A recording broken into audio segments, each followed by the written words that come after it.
Okay, it is 6:01. I'm going to call the meeting to order. Please stand for the Pledge of Allegiance.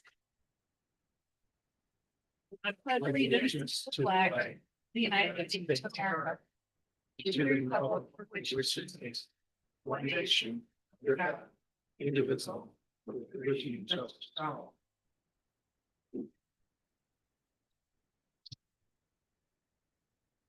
Sarah, can you do roll call, please? President Bucher, Here. Trustee Barheit, Here.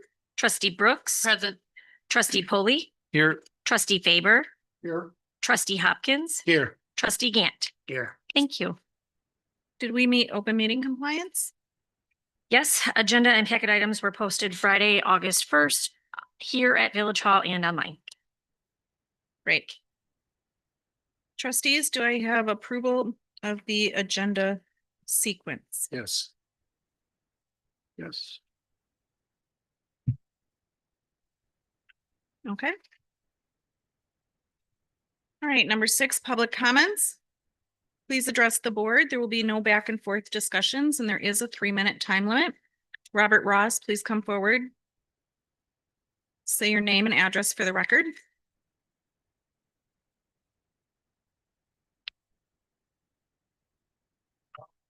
20423 Isola Avenue, Lake Villa. And I've spoken before and I've sent emails to the board about property violations and a garage permit for approximately the last year. And I want to thank the board for putting open record request policy on the agenda tonight, because that is something I have had a great deal of difficulty with. I have submitted numerous open record requests.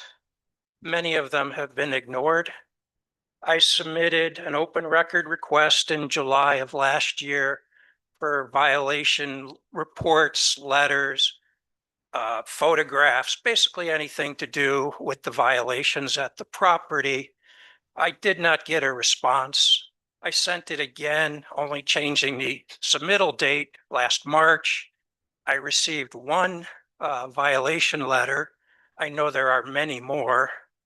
I sent it again last month, and I did receive a response, just one sentence, from Todd Terry on July 14th. I spoke with John Carrier last week and expect to have the documents this week. That is the last that I have heard. And I don't understand, because basically part of what I'm asking for are the complaints that have been filed, which are subject to open record request. It even states that on your website. So I don't understand why I am having such difficulty. I'm trying to get the violations corrected. I disagree that the permit for the garage is valid, and all I get for the most part is silence. And again, I'd like to thank the board. Hopefully that will be addressed tonight. I have done my due diligence. I have read the guidelines. There's approximately 100 pages of what is and is not required to be provided. I don't think I have asked for anything outside of those guidelines. And if I did, you are required to give me in writing the reason that my request has been denied. I have not received a single reason. So I'm again asking for the information that I have requested. And I know many of the violations are valid. One of them is the missing number sign, which I personally don't care about. But Mr. Carrier received a violation complaint form, or a complaint form, 2 years ago. It did not include the missing street number sign. When he made his inspection, he added that, and he gave them 30 days to fix the safety violation. However, he spoke with staff, and then that 30 days was extended till either when the garage was built or the following May, 10 months later, which I cannot understand. It is now 2 years later, the sign is still missing. And again, it is a simple thing, in my opinion. The board approves the sign to be used. The village purchases the sign.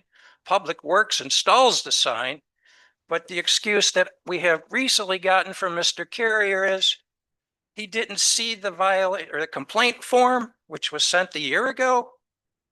Thank you, And, Ms. Thank Ross. you. yep, all right, well, I'm gonna watch the rest of the meeting from home, but again, thank you for putting it on. Great.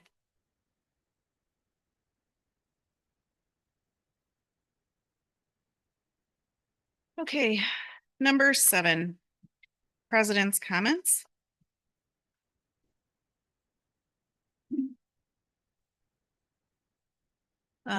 First, I would like to ask staff to please follow up on Mr. Ross's items and get that taken care of.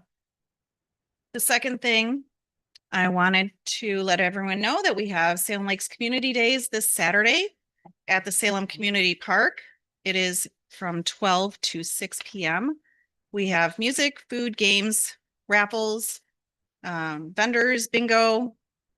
It'll be fun. So come on out. Free entry.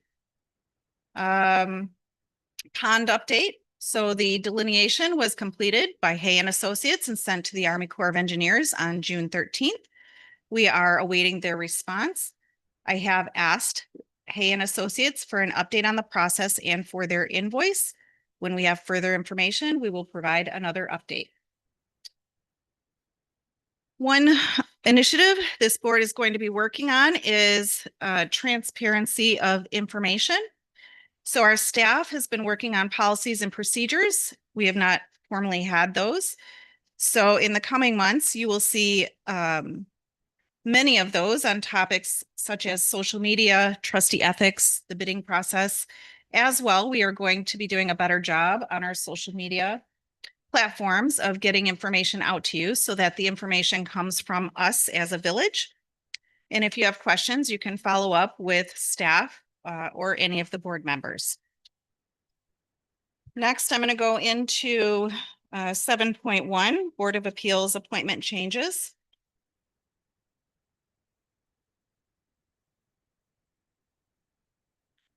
We had a resignation by Nathan Oglesby, who was the board chair on the BOA.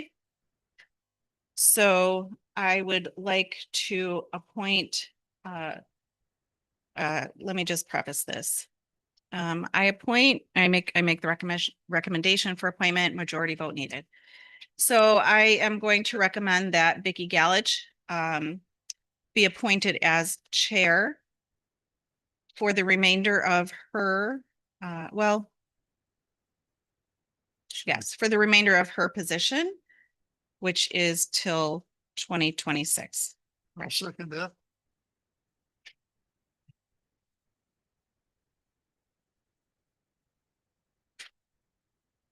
All in favor? Aye. Aye. Anyone opposed? Opposed? You're opposed? Yes.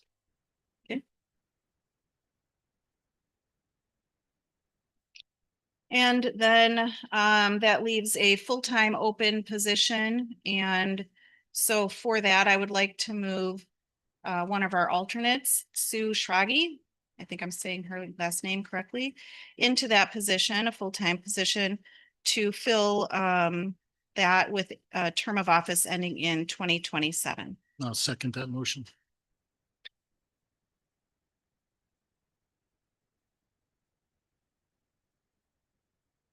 All in favor? Aye. Aye. Anyone opposed?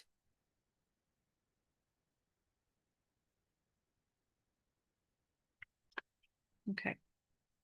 Number 8, trustee comments, reports and requests. 8.1, school resource officer initiative. Trustee Hopkins. So, good evening. Late last week, we had another meeting with the school districts, specifically the Trevor Wilmont School, the Riverview School, and the Salem Grade School. All 3 administrators, one each from those respective schools, as well as board members, attended that same meeting.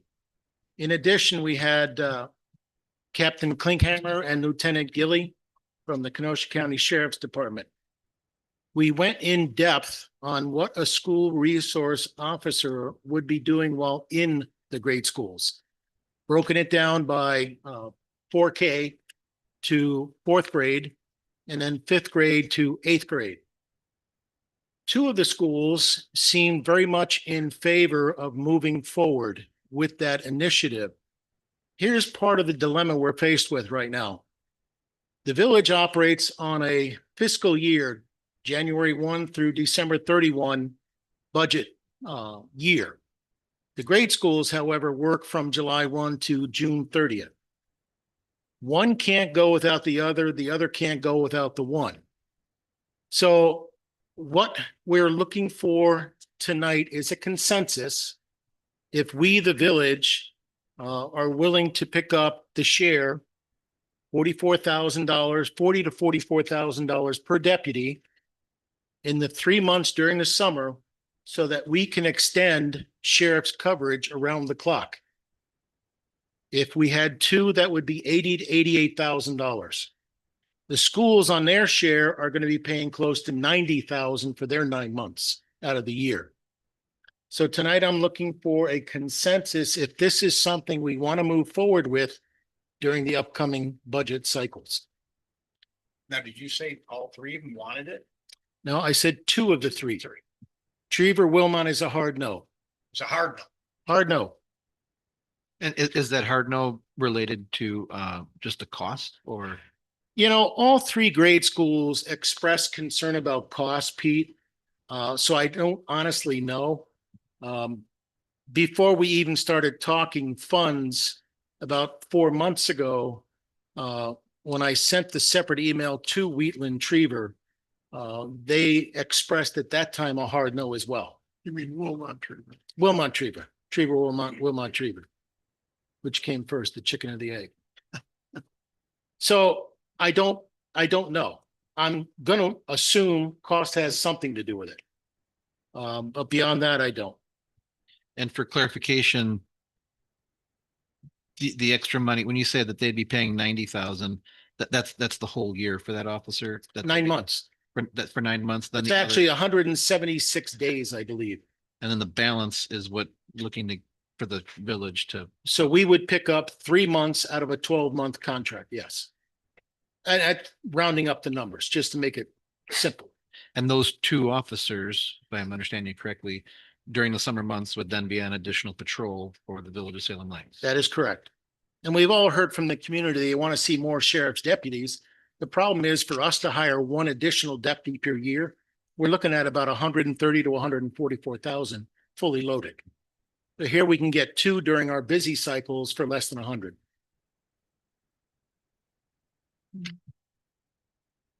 That's a total cost for us is 88,000. About that, but keep in mind that they're in budgeting or negotiations now for a new contract. So all of that hinges on what those new increases will be. But right now it's between 40 to 44,000 per deputy. That would be in 2026. We would start ours in 2026, correct? And we're gonna pull the money out of where? Well, dollar in, dollar out. So where we're going to spend 88,000, we find 88,000 to take out.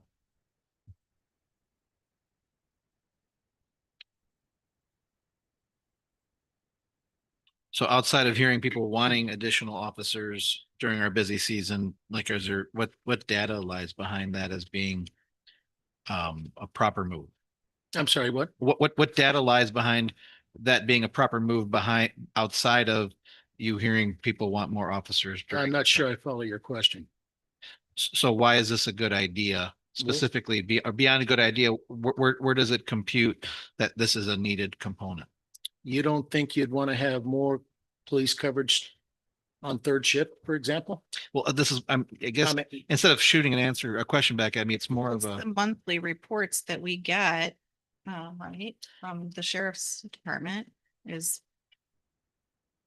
kind of shows you part of it, but if, do you want them quantified differently? it's more of, are we seeing, I guess, a major lack of response time or too slow of a response time due to a lack of coverage? Is that what, and then this is going to solve that? Like, maybe I'm not wording a question very well, but just what are we solving with this? And is that the call logs and what happens is one thing, but what's the response that we're dealing with? Or where does a shortfall come in that this is going to fill? Okay, so if I understand your question correctly, during the summer months on third shift specifically, we have an area deputy who may be in Salem Lakes, could be over in Bristol, could be on the far side of Randall. Okay. So any call to this area, they're responding from that area. Okay, so that is going to delay a response. Okay. If we had two, they're going to be in the Salem Lakes area. They're not leaving that unless you have a major event, and at which time all deputies go to those major events, whatever they may be. So without this move, that deputy could be anywhere. Could be anywhere. And with this move, two deputies stay within our boundaries. That is correct. That is correct. So we have two deputies now. We have two on first, two on second. No, Uh, one on first. one on first, two on second. I'm sorry. I don't think we can, right? It's not. So what we'd be looking to do is to add two on that third shift, in particular when the bars are closing. Right now on third shift, we have that floater that hits all the whole area, right? We have an area deputy on third shift, Right, One or two. one. just one. One. That But doesn't he's cover hitting, area. he's hitting Randall, Bristol. Yeah, We're not paying for that. That comes out of the county fund and that particular officer on third shift, that's a floater all over. that's coming out of your county taxes. Yeah. That's what I mean. Well, I would be in favor of discussing this and trying to work through that during the budget. I agree. I would too. I think it would be very beneficial for schools and for us as well. And I imagine that once the other school sees the impact that it's making, hopefully they'll come on board as well. I'd like to hope so. I also would be in favor of it. Consensus wise. So you're looking for consensus, and it would be that we would try to make it work in the budget, not necessarily that we're voting for it to occur. We're not voting Correct, tonight, right. no. It would just be, can we do it? It'd be part of the budget process. That'd be game to review it. Okay, You will see that then in your budget workshops as we call it, a new program request, because it is something we haven't funded previously. So when the board sees it, that's how it will appear. all right, number 9, Treasurer's Office, discussion and possible action on the following, 9.1, capital plan funding.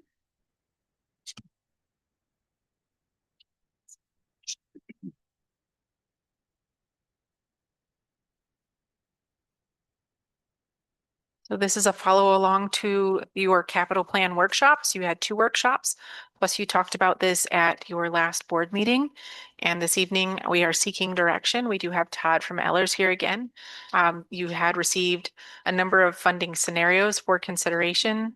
$2 million with a multi-year payoff, a $2 million in a 1-year payoff, $4 million or $6 million with 1-year payoffs. And that is so that you can fund all the capital that showed up in your capital plan. A 2-mile road investment is approximately $2 million or less. A 4-mile road investment is about $4 million or less, in addition to all of the equipment and infrastructure such as rooftops, snow plows, fire trucks, ambulances, all the equipment inside of fire trucks and ambulances, parking lots. It's literally everything that your village maintains. And if you remember, and actually Billy has his capital plan in front of him. Could I borrow it? Yep. From the capital plan, if you were looking at the different investments, it showed a 30-year build out in 2026. There was, if you did 2 miles of roadway and all your other capital, it would, if you funded everything, it was a $4 million spend. If you did 4 miles of roadway, it would have been about a $6 million spend, plus all your other capital. I don't know what the right decision is. I am your implementer. I am your messenger. You are the policy directors. So you tell me which direction you would like us to go. It's really important to get some direction so that we can build that into the budget.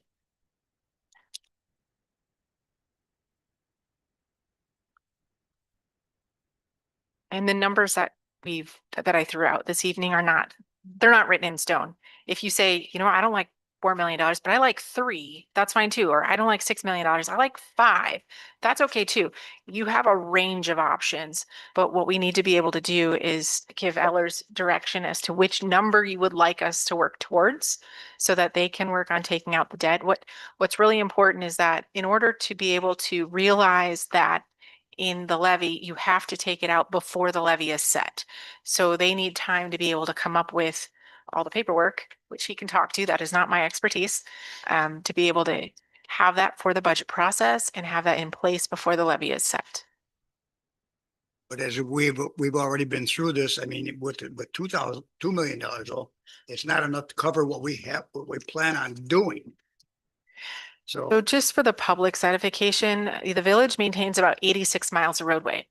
If the average life expectancy of a road is 20 years and you divide 86 by 20, you get just over 4 miles of road per year that you should be maintaining. We've been maintaining about 1.5 miles or less. And then some of our fire trucks, for example, are from 2009. Average fire truck life expectancy here, because we're large, we've got a lot of square miles that we cover, maybe 15 to 20 years at most. Well, if 2009 is when we replaced them last and we got 3 of them, you should be looking at when should you replace those. Same with the power cots that go in your ambulances. Those have to get replaced too. So do your ambulances. And so everything that we do here requires replacement at some point. We built a conservative replacement schedule. So like the loader you just approved last month, it was in your capital plan as a 25-year replacement. Even though maybe the industry standard is 10 years, we didn't put it in your capital plan as a 10-year replacement. We put it in as a 25-year replacement. So we were pretty conservative on what years we suggested replacement, and try to give you best guess. A capital plan is your best guess today using best practices with a little bit of conservativeness, because I am a fiscal conservative. I don't like to spend money if you don't have to. And so what is the least amount that you can spend, but still keeping up so that you don't get behind? So if you know you have 86 miles of roads and you should be doing 4 miles, anything less than 4 million will fund less than 4 miles, and nothing else, perhaps. Potentially, we can save some money. Some of our road projects are actually coming in quite a bit under budget this year. So that's exciting. We're about 250,000 under budget this year, by the time all is said and done. So we actually saved money. And so that means your money goes a little farther. I don't know if this is helping, but we budgeted conservatively. We projected conservatively. We didn't recommend things to be replaced super fast, but rather how long do we think we can extend things safely? And then what would that look like for a replacement schedule? So anywhere between, right now we borrow nothing. So something between nothing and something is good. I don't know what that number is. The most I don't even know that I would say recommend would be 6 million. I wouldn't go above that ever. I don't think that that's smart right now. But something between 0 and that is where I'm hoping you'll direct us tonight. So during that capital improvement presentation, there was something added near the end of it, which was also which wasn't presented as an option, but is an option, is looking at potentially what can be cut. And so, I received a lot of people reaching out to me going, if we're having money troubles, why are we going to borrow? Why aren't we focusing on what we can cut? And I know I've heard your comments in the past, you don't know what you could recommend to cut, but spending above your means isn't a great plan either. So just verbalizing that. Absolutely. So if you recall, last year we went back to zero-based budgeting. So basically what we did was we took your entire village budget and we blew it up. We started from scratch and we built it back from 0. And we said, what do you actually cost to operate each one of your departments? And how do we correctly categorize everything into each department budget? So where things used to be covered in central services, now they're covered in an actual department budget, so that you understand and quantify exactly how much each department is costing. I'm not sure how much more you can do other than zero-based budgeting. That is taking it back to zero and building it from zero. There's not a lot of, actually, there's really no fluff in your budget. The only fluff is if something comes in under budget, that is where your extra money comes. So we budget where we think a cost is going to be based on best projections. And if you get something that comes in under budget, that's your fluff. That's all you have is fluff in your budget. That's a fancy word for So- extra money. So We can't do nothing because we have to take care of this stuff. And it sounds like $2 million isn't enough. It's a big number too. But we can't do nothing. So we have to make a decision, right? And if I understand this correctly, if we borrow X amount of dollars, whatever we decide this year, and we come under next year, maybe we can modify the number next year, but we have to do something now. Well, and we're before budget time, so it's a little bit, and so I know it's a timing thing due to the levy, but that's a big thing that's been said to me multiple times is why are we talking about borrowing before we're budgeting? And I understand that there's a timeline involved, but it's a big question mark for the community. Is there another way to do this where I know we don't want to put things off further, but that we work through budget and do something a year later? So if you don't sell the debt and know what the principal and interest payment is, you can't exclude it from the levy limit next year. So the way you would essentially defer the decision is you would go ahead and you would set your levy. It would not include an increase for debt service because the debt would not be in place. You would then go out and borrow the money in 2026 and you would pay it back in 2027. So either way, we are creating a levy. Is that what I'm understanding? Well, it's a timing issue. It's It's timing, whether okay. it's whether essentially the first year impact would be the 26 budget year or the 27 budget year.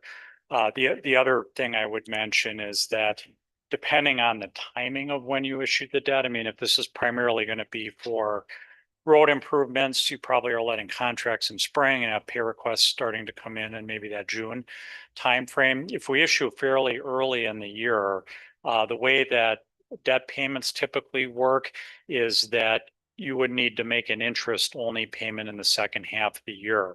Since you wouldn't know what that is at the time you budgeted for it, or the time you budgeted, and would not have been able to levy funds to make that interest payment, what we have to do is called capitalize it. In other words, we include it in the size of the debt issue. So we're borrowing the money to make the first interest payment. And that again is a matter of timing. If we borrowed the money in like March, probably would need to make an interest payment in the second half of the year. If we didn't do it until like May or June, then you could you could probably not have to make a first payment until 2026, but. Could you explain this page 2 of the projected impact on the 1-year general obligation note? If I'm reading this properly. Does that look like this? I'm not sure what page 2 is. We had the assessed value of a home was $450,000. They would increase their tax by $514. So if we borrowed $2 million, yes, on a projected basis, that would be about a $514 increase on an average home. And if we borrowed 4 million, double that, can you double that number automatically or is it linear? No, it's $848 on a $450,000 house. Right? Well, if we're looking at 2 million, Dennis mentioned 514, which is actually the second row down, that's 2.5 million. So if you just look at that first row, it is effectively double. So it'd be 414 on 2 million, 827 on 4 million. And remember, this assumes that what the village wants to do is pay back all the borrowed funds in their entirety in the subsequent year. So it saves you a lot of interest, but has a larger impact than if you were to spread that debt payment out over a longer period of time. And that's a substantial impact Yes, it is. So the if we do it in that. So there are a couple options. You can pay your debt back over multiple years. You could pay it back in 1 year. 1 year saves you money on interest. 1 year also ensures that you're not accruing additional debt every year. Because if you remember from your capital plan, every year you need to take out debt to be able to not fall behind. So if you don't pay it off annually, then next year, if you took out 2 million this year, and then you don't pay it off next year, then now you're adding and you're adding and you're adding instead of making sure you don't add additional. I understand all that, but if we borrow $2 million, that's gonna, we can have the option of just for roads. We can just put it in roads. That'd only be, Out of your general fund, you only used $496,000. So that's what your tax capacity is for anything else, like funding your law enforcement officers or any other new programs or other projects. So you don't have a lot of tax capacity left in your levy, other than taking out debt for anything. So rooftops, parking lots, everything that's in your capital plan. I don't know how else to fund it. We literally blew up your budget and went back to zero last year. And there isn't a lot of tax capacity left. Well, by not finding, I guess on our end, by not finding other things, I know you blew it up and worked it backwards, and I understand that. Started from the base. By us going for something along these lines, the taxpayers will have to foot additional to help us balance our budget versus us finding things to cut. But we're not committed every year, right? Like if we're able to re-budget next year and go, all right, we did this year. We're staying on task. Next year, we find other places in the budget, then we could borrow less or none. You are Yes. always welcome to reevaluate the budget every single year. Every single year, you'll have the same question before you of, would you like to borrow this year? And if so, how much? And if you would like to borrow, what would you like to borrow for? And from your capital plan, you would take a look and say, here's everything we've outlined that is due in or recommended in 2026. From that, if you say you only want to borrow $1 million, okay, what are we going to fund in that $1 million? And you would have to pick and choose.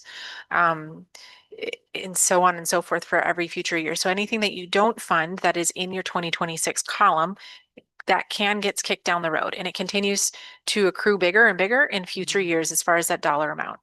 Because at some point you do have to replace things. You do have to look at total cost. And this is the first opportunity and first effort that our village has had where we've actually quantified every single thing you own and put it on a replacement schedule. we've kicked the can down the road for 182 years. We have quite low taxes considering, and I guess my hope is that, we'll get some sort of economic development going because we haven't had any. We've been stale for a really long time.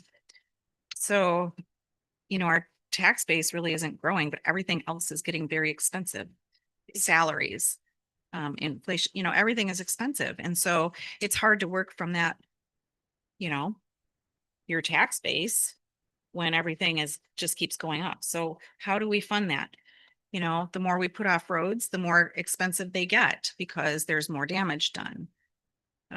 If you recall from the presentation on capital, since 2017, you've had just under 10% net new construction, but you've had about 30% in inflation.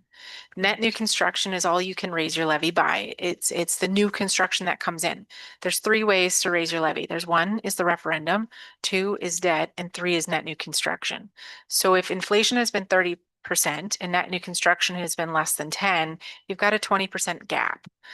That's significant. And so everything has continued to go up in price, but your taxes haven't kept pace with the price of inflation.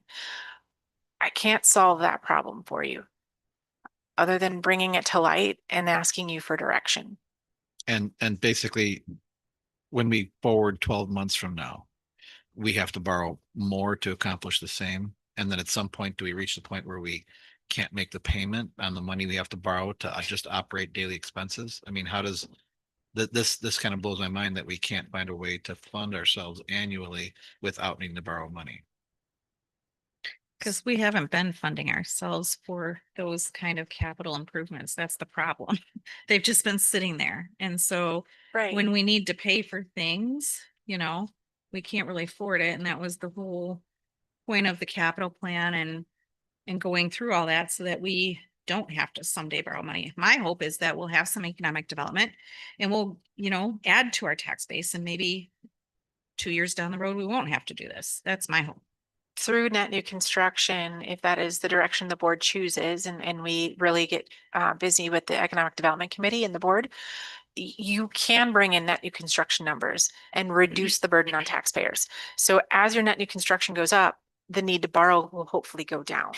But the only way to do that is to consider what kinds of development you want. I don't know what that looks like. That's going to be up for the board, the community, and the EDC to determine and provide staff direction. But that is how you reduce your burden on your taxpayers, is through net new construction.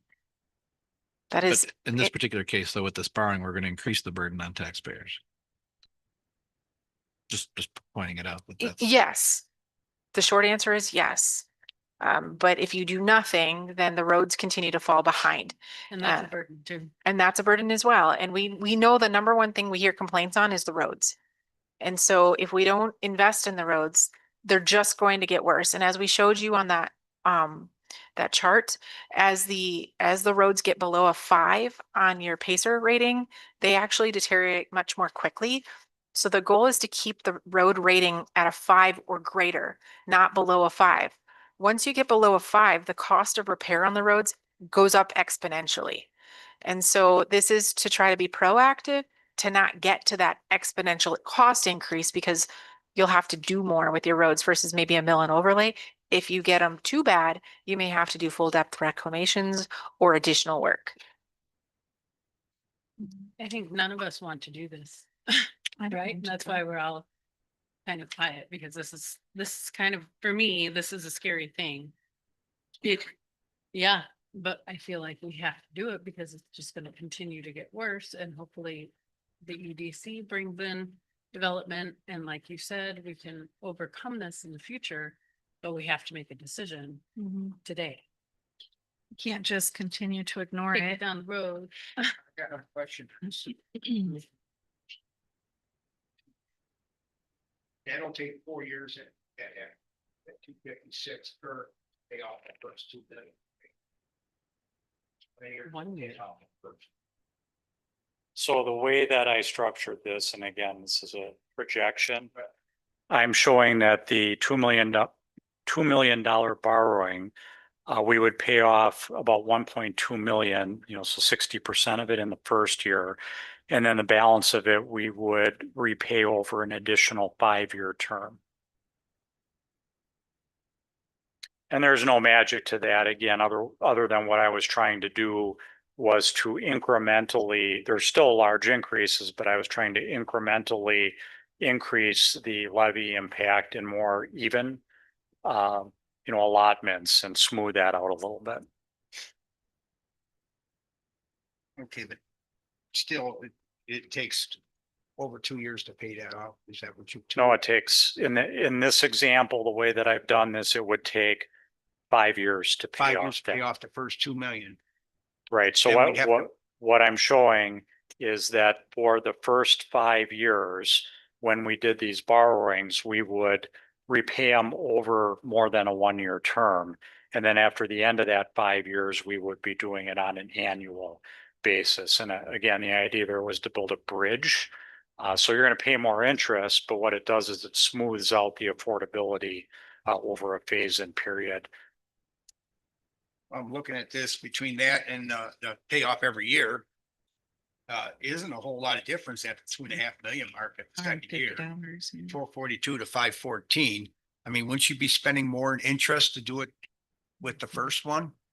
Considered over the other 2 years, 3 years more. Yeah, the longer you take to repay the debt, the more interest you will pay. So if you do it by the 1 year, actually, the interest isn't costing you as much. Because we got it in, you're done, we're paid for, we got it 1 year. If we don't want to do it the next year, we don't do it the next year. Correct. You pay less interest, but you pay more You pay because more you're the interest. repaying the entirety of that in the following Well, I'm just looking at levy year. your figures here, especially, you know, at the second year.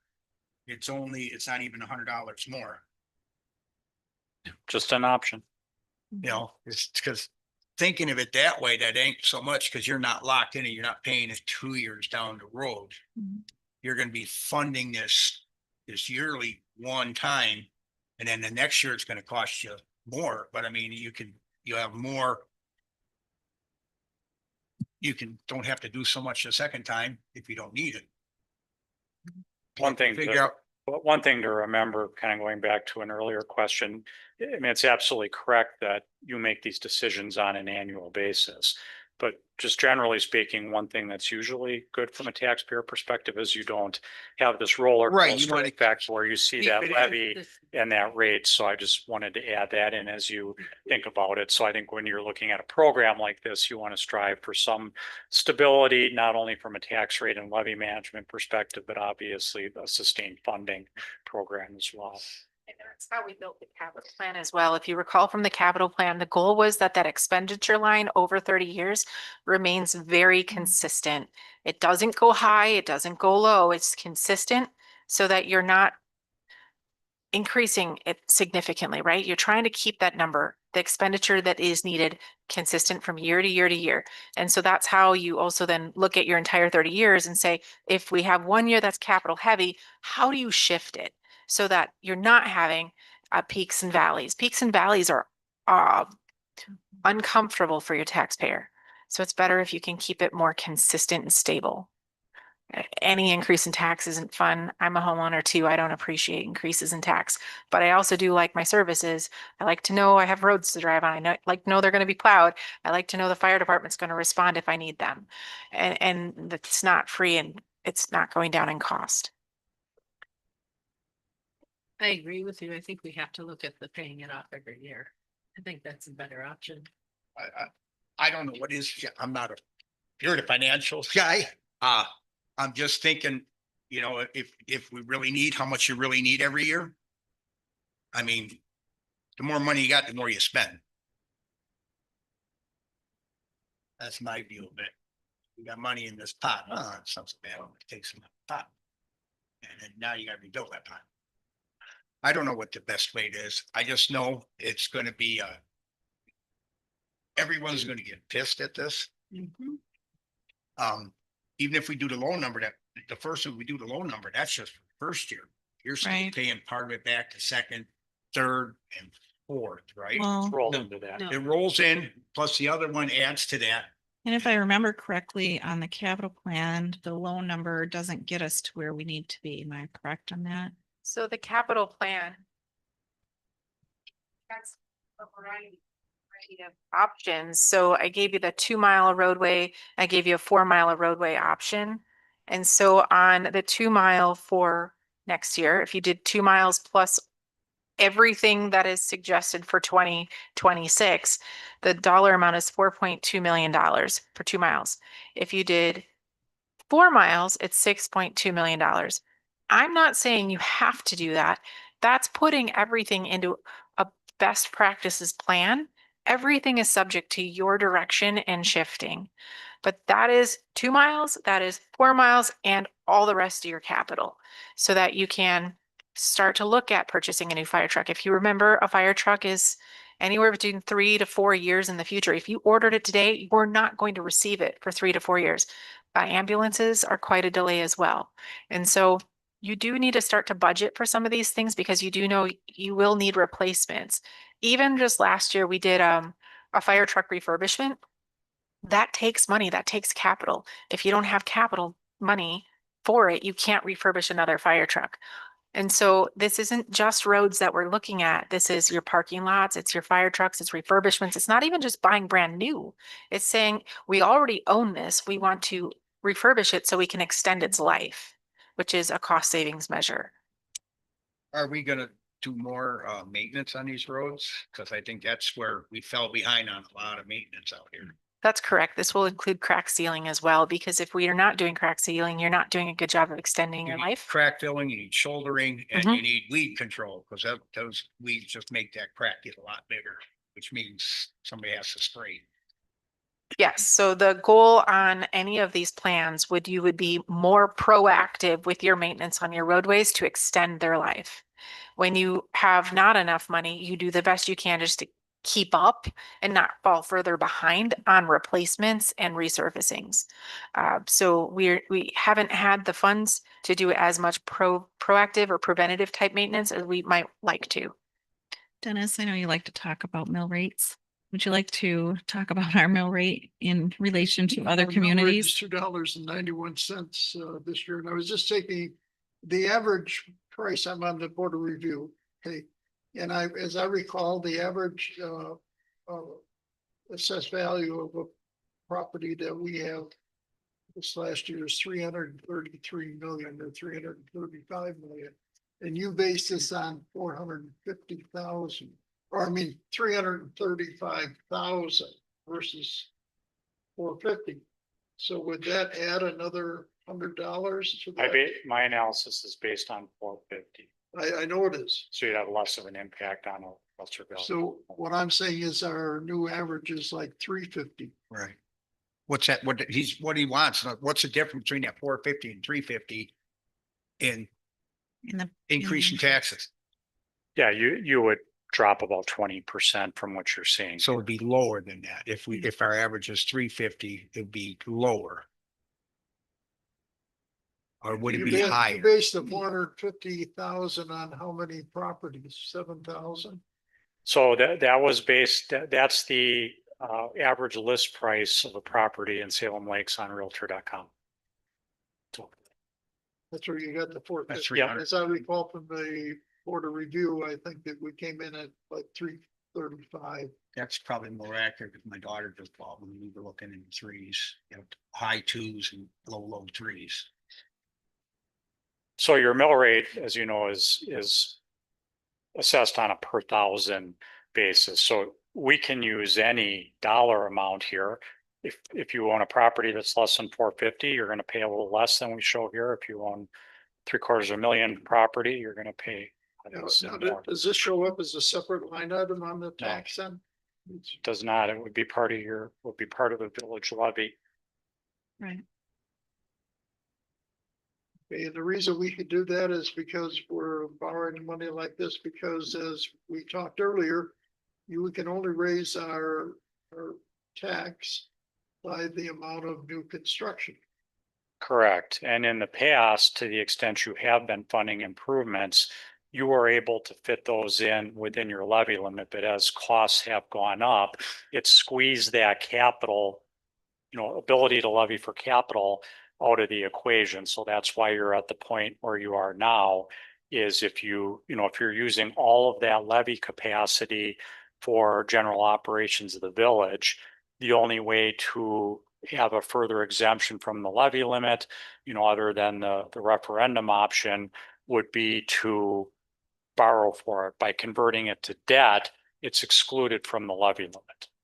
We've always taken money out of our general fund, and we still are 17% is our ordinances say, at 17% of our tax revenue.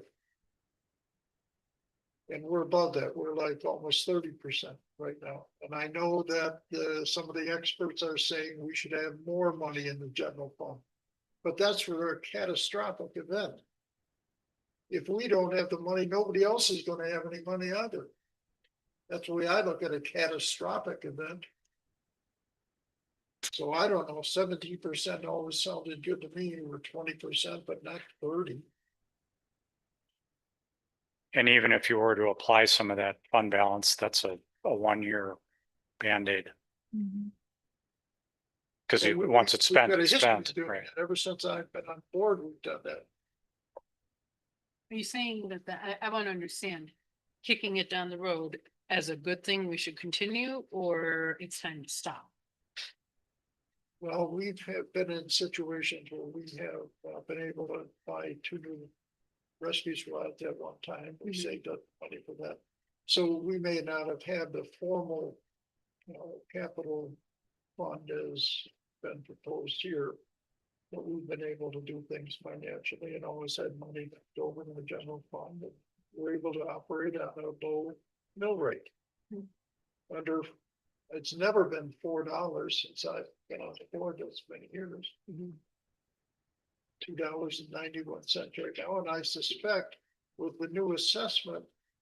And the amount we can actually raise by law. It might drop to 260 or 270, something like that.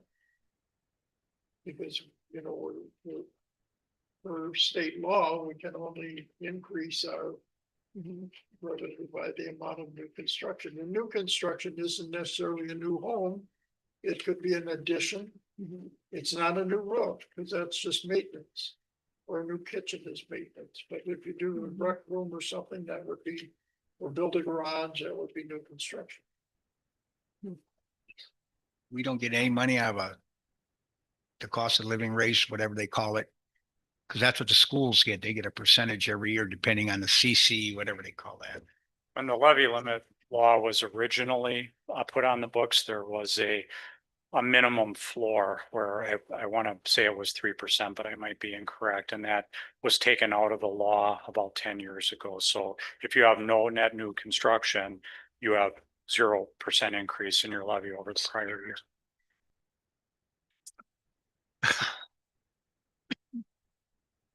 Wonder they're making us count on new construction instead of just getting our natural increase. Yeah, I would just offer too that, you know, net new construction will obviously help. But just kind of looking at the, you know, the numbers here, I don't really envision a scenario where you're going to have enough net new construction in the foreseeable future that it's going to continue to fund your increases in the operating budget and fund a capital program at this level. So it's something that will help move the needle, but I don't think you can look to that as that's going to solve all these fiscal issues, because even really fast growing communities, you know, I mean, if you see 3-4% new construction, that's a lot. Right, and also that new construction costs you somewhere else. Right. More wear and tear on the roads, More demand on services, right? everything goes up. You mean, it's one of these numbers. But we have to do something. I mean, I'm almost thinking that the 1 year, pay it back, and if you don't want to do it the next year, poof. But it's in, it's on, it's paid, and we're not got it continuing down the road. I don't know, that's just my opinion. I'm not an expert at this by any means. Well, the shock value for somebody is going to be substantial. It is, it's gonna And be, if we could cut that in half for 1 year and let them know that they're still gonna be shocked if it's half that, you know, half of what the 1 year payback is. So you're talking scenario B? well, it's not much difference. The first year it is, but you look at the second year, it's $100. There are other ways to look at it too. While the range is 0 to 6 million, you could incrementally increase over a number of years. So maybe in year 1, you only take out 2 million. And in year 2, you take out 2.5 million or 3 million, and you incrementally increase it so that you're not having such a big hit to the taxpayer.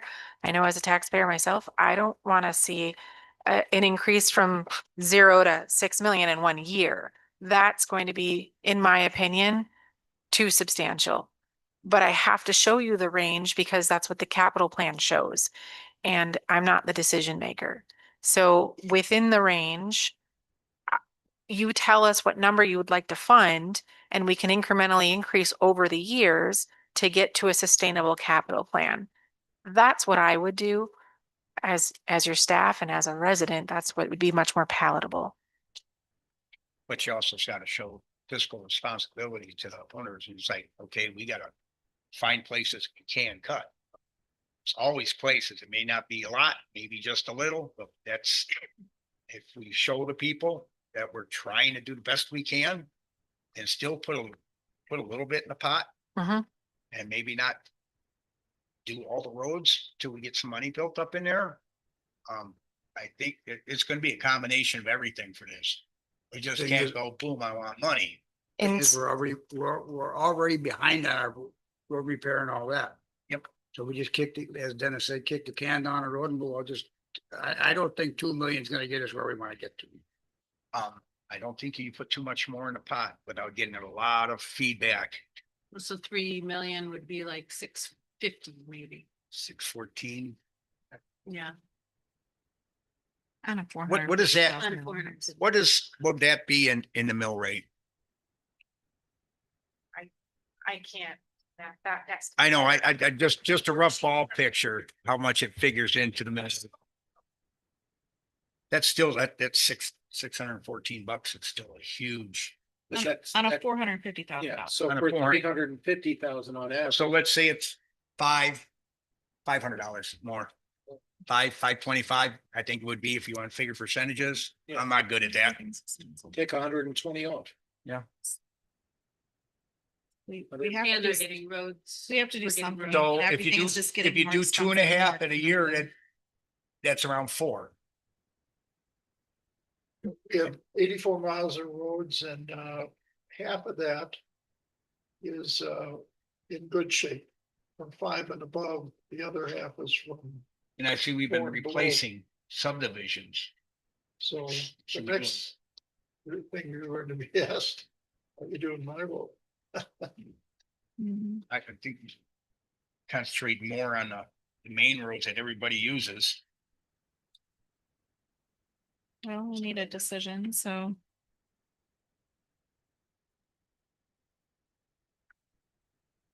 So we need a decision tonight.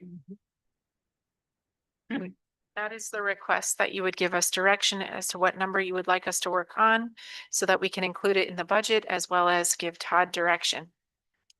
What do you guys think? I'm thinking somewhere between 2 and 2.5. I really wouldn't want to go any more than that. I'm thinking 2, and I think that our general fund could take care of the other 500,000. Well, we'd have to figure something out. Man. I would go with that.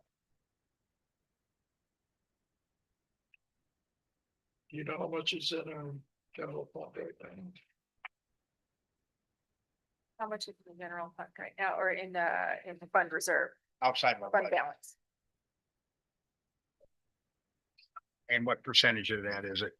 Because So that- normally I think they talk 2021, I think is I call it your savings. fund. 17% is our. 17%. Supposed to go below that. Oh, Yeah, I think we 20 talked about raising that though in our ordinance, just. We because did. Times are changed from when that was done, and I can't remember what they said when I believe, they were here last year, what the recommendation. I was. believe in their presentation, they recommended something closer to a 25%. We don't have to be at the That's what I was 30. thinking 24, but. There are organizations that have between 30 and 40% fund reserve, and maybe industry best practice suggests that. I don't know that that's necessary, but 17 is too low.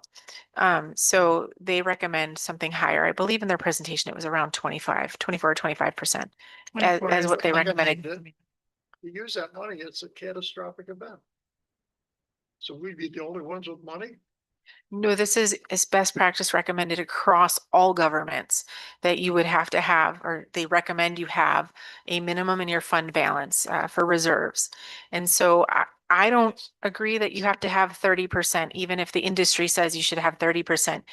I think that you'd be fine at 25. So if we have 30%, you've got maybe 5% you could be looking at. I wouldn't recommend taking it down lower than 25%.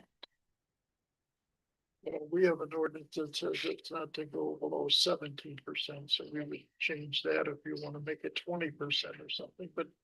I mean, I'm thinking something very severe is going to happen and nobody's gonna have. Funds for any. But in any event, I feel that 2 million to start. So, all the roads. You think in a yearly one, every year pay that? Oh, I think so. We should pay it back every year. To start. What do you So think? just put some clarity. So end of 24, $2.3 million general fund balance. And the auditors recommend 30 to 40%, which considers it probably a little high. But that's the recommendation from our Clifton Larson Allen.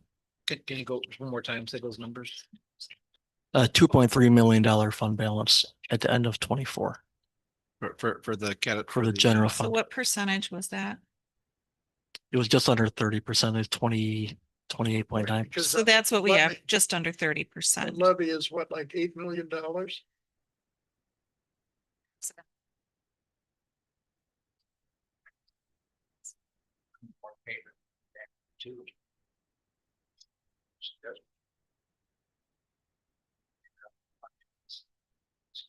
Yeah. But you gotta make cuts too. Absolutely. Here, a couple bucks there adds up in the end. Right. The way that we have the budget, the way that we did it last year is extremely transparent. You have every line item for every department identified. All new program requests are called out in red and called a new program request. That is anything that's not been funded before that you can consider funding. So it will be done the same way this year. Very transparent. You can go through every line and give us direction. So if you see that there's an opportunity to cut something, let us know. What would you like us to work on whittling down? How does this motion have to sound? I mean, if there's I don't know that we need a motion No, because we would bring this back next month with a resolution and a more detailed plan of finance and ask you to authorize that. And then I'm thinking I'll have to figure out the best way to get this capital. We can go to the bond market. We can go to local financial institutions. We could also look at the state trust fund loan. Each one has pros and cons. Repaying it all in the following year is a little bit of an unusual structure for the market. So I've got to give that some thought, but in any event, whichever route we decide to go, I would expect to actually place it or sell it in the month of October, and then you'd have another final approval. So if there's general consensus that you'd like me to come back with a $2 million plan, I can do that. If that's not consensus, we probably need to know that. Okay, so I think we'll just go down the line. I think I'm more in favor of the 2 million plan yearly, once pay it off the end by the year. Angela? I agree, 2 million and pay off in 1 year. Pete? So if I understand correctly, we'll just be looking at a proposal. So I'm willing to look at the proposal for the 2 million, but at the same time with our plans to see where we can cut. Dennis? I agree with the 2 million as discussed. Bill? I'm going to agree with what Pete is saying. The 2 million plus we have to look at cuts. Absolutely. Ron? I think your 2 million's a little light, but we have to do something drastically here. And I'm on board with that, so we're good. Thank you. Thank you. Okay. Number 10, clerk's office. Discussion and possible action on the following. 10.1, approval of minutes from July 21st, 2025 village board meeting. Make a motion to approve. Second. Cynthia and Brooks. All in favor? Aye. Abstain. Dennis abstains. Anyone opposed?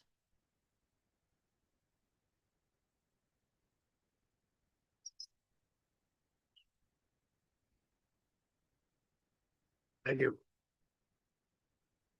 The leverage fees for money next thing. All right, 10.2, open records request policy. Sarah? Okay, so in your packet is a copy of our inspection of public records that we post here.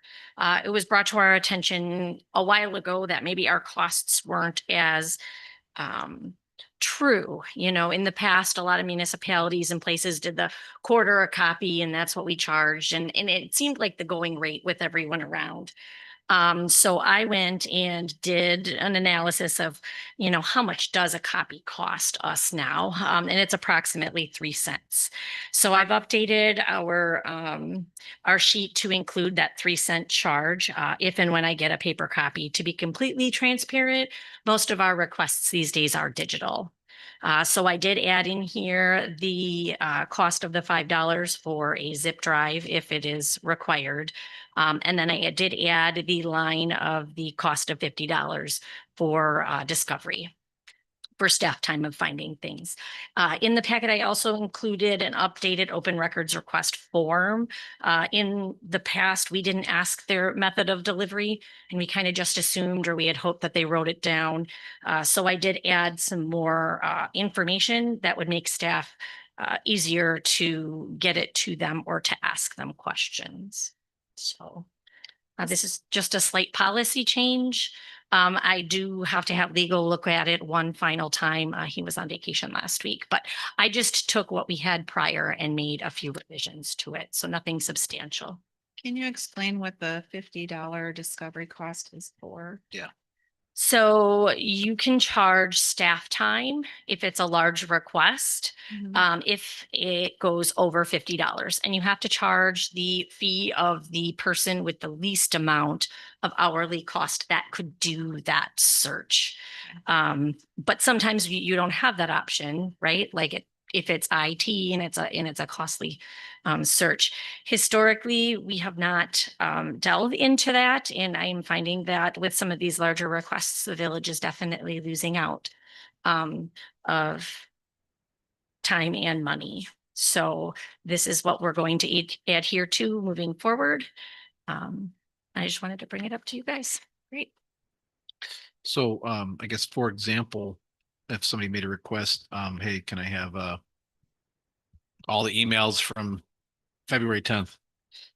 Would that require discovery of $50 and then plus pages, or how might a request like that be charged? So statutorily, you cannot charge for redaction. So finding those files, because we do have the digital capability, it would not exceed the $50 because it wouldn't exceed approximately 2 hours worth of time is about $50. So the time that Brian would spend getting it would be less than that. So it's not chargeable. And then it would come to me. And then I would go through each individual email to make sure that there's no information that needs to be redacted to give to them. So sometimes that redaction time does take more than the discovery time. Unfortunately, we cannot charge for that. So And then it would be 3 cents per email, for lack of a better description. if it's printed, but like I said, It's digital. Digital. usually digitally, I can just email it off and then there's no monies changing place. Okay. I will make a motion to approve your open records request policy. I'll second it. All in favor? I, Okay, anyone opposed? Number 11, human resources, discussion of possible action on the following. 11.1, vehicle usage policy.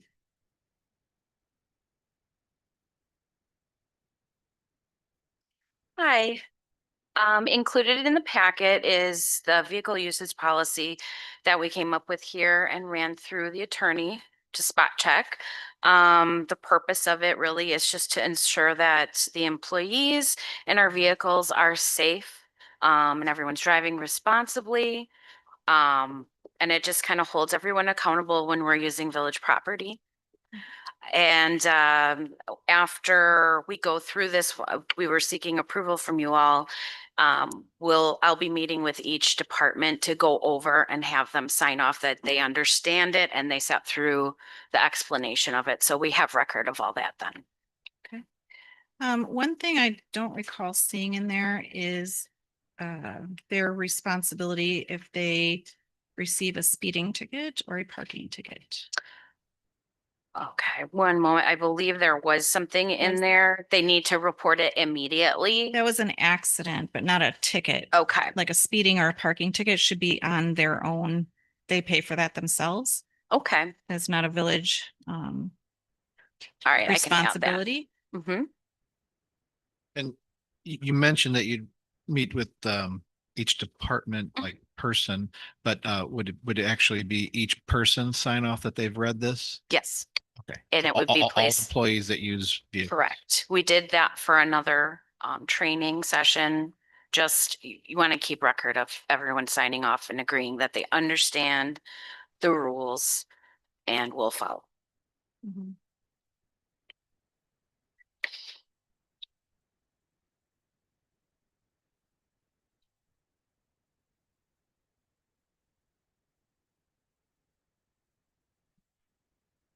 Um,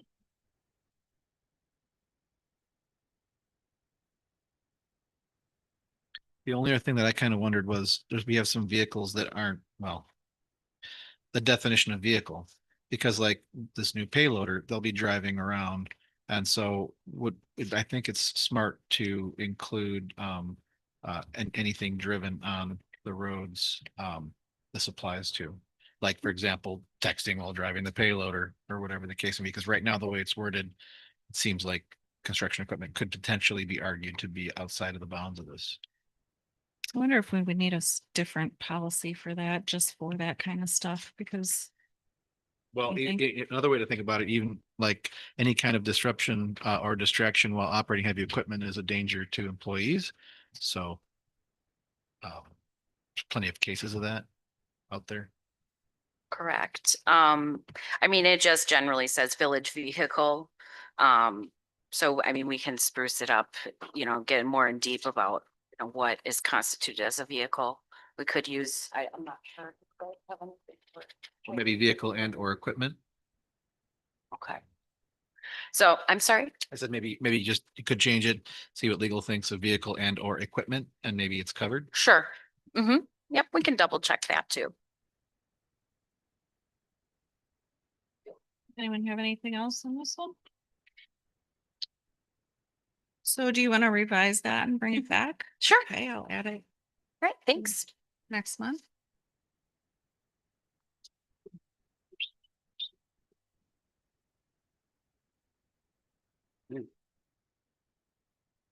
Hey, Rita, Dennis just brought up a little something that might be worth, I don't know if this is a place for So it, adding like personal use of any equipment, something of that nature, or that's a separate policy, Yeah. but or separate.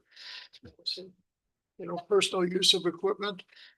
We've had a couple situations where that may have occurred. Yeah, we can look at that. Yep. For sure. Okay, thanks. Thanks, Shay. Okay, number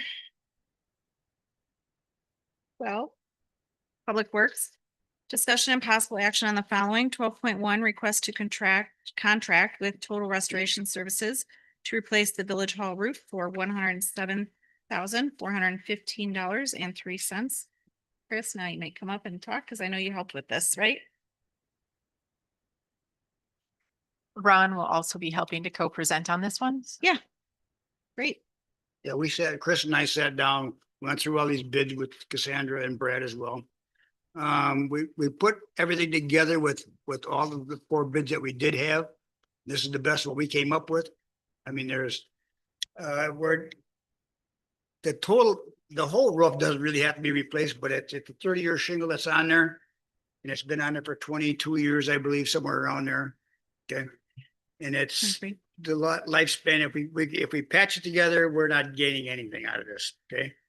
But the only thing I got to say, and I haven't talked to Chris on this, but in this bid, it talks for total replacement of the gutters on this thing. Okay. There's 620 feet of gutters on this building. And the biggest thing where they're going to leak is on the outside corners, inside corners, and some of your drops. Okay. I think if we were to go back and really look at this, instead of all new gutters, because they're going to replace it with the same gutters we have on there. So is there any sense, in my book, is there any sense in even doing that? So. To replace gutters, the reason to replace gutters is it's very extremely difficult to not damage gutters during the course of tearing off a road. The gravity shingles are coming down, they're going to damage the gutters. Secondly, ice and water shield. If anybody's had a roof replaced recently, ice and water shield is part of the code and it's required. It also, ice and water shield is supposed to be over the gutter edge and then behind the new gutter going on. Because while ice damming does happen further up on the roof over the heated portion of the building, when you get to the further parts of the melting in a week or two, when all the snow and ice is melting, your gutters are still full of ice and water backs up out of the gutters, both over the front and over the back. And when it goes over the back, it can get into the soffit areas. And in this case, because it's a brick building, the soffit does run right up against the brick And I'm not sure if the brick ran up to the soffit, if the soffit was installed first. But you risk the opportunity of the water getting behind the gutter into the soffit and into the building. So when you remove the gutters initially, your ice and water shield goes over the edge, then your gutters go up against it, and any water going over the front or the back of the gutter cannot get into the building, into the soffit area. So removing the gutters is imperative. You're not going to find these contractors that are going to say, we're going to spend all this extra time trying to save your gutters. And then they're not going to go ahead and fix the corners that are leaking. So gutters are mandatory. And basically, and I heard your description about the ice shield, but it's really, it goes over the edge and then the drip edge is over that and then the drip edge drips into the gutter, right? So you Correct. can't get that installed correctly without taking all that off Correct. and putting it all back. Oh, Right. Not the fascia metal stays, but Right. just the gutters. Chris, I'm sorry. Can you state your name and address for the record since you're not an Chris employee? Wozniacki, 2512480 3rd Street, Salem, 53168, 30 or 28 years now. Great. And I know when we were first talking about this roof, there was a question on the vents. Is this addressing some of those issues too? Yes, this roof is considered a hip roof, meaning lots of angles. In another home, which is boxy and square, you have a equivalent amount of ridge as you would have equivalent amount of gutters. We don't have that here.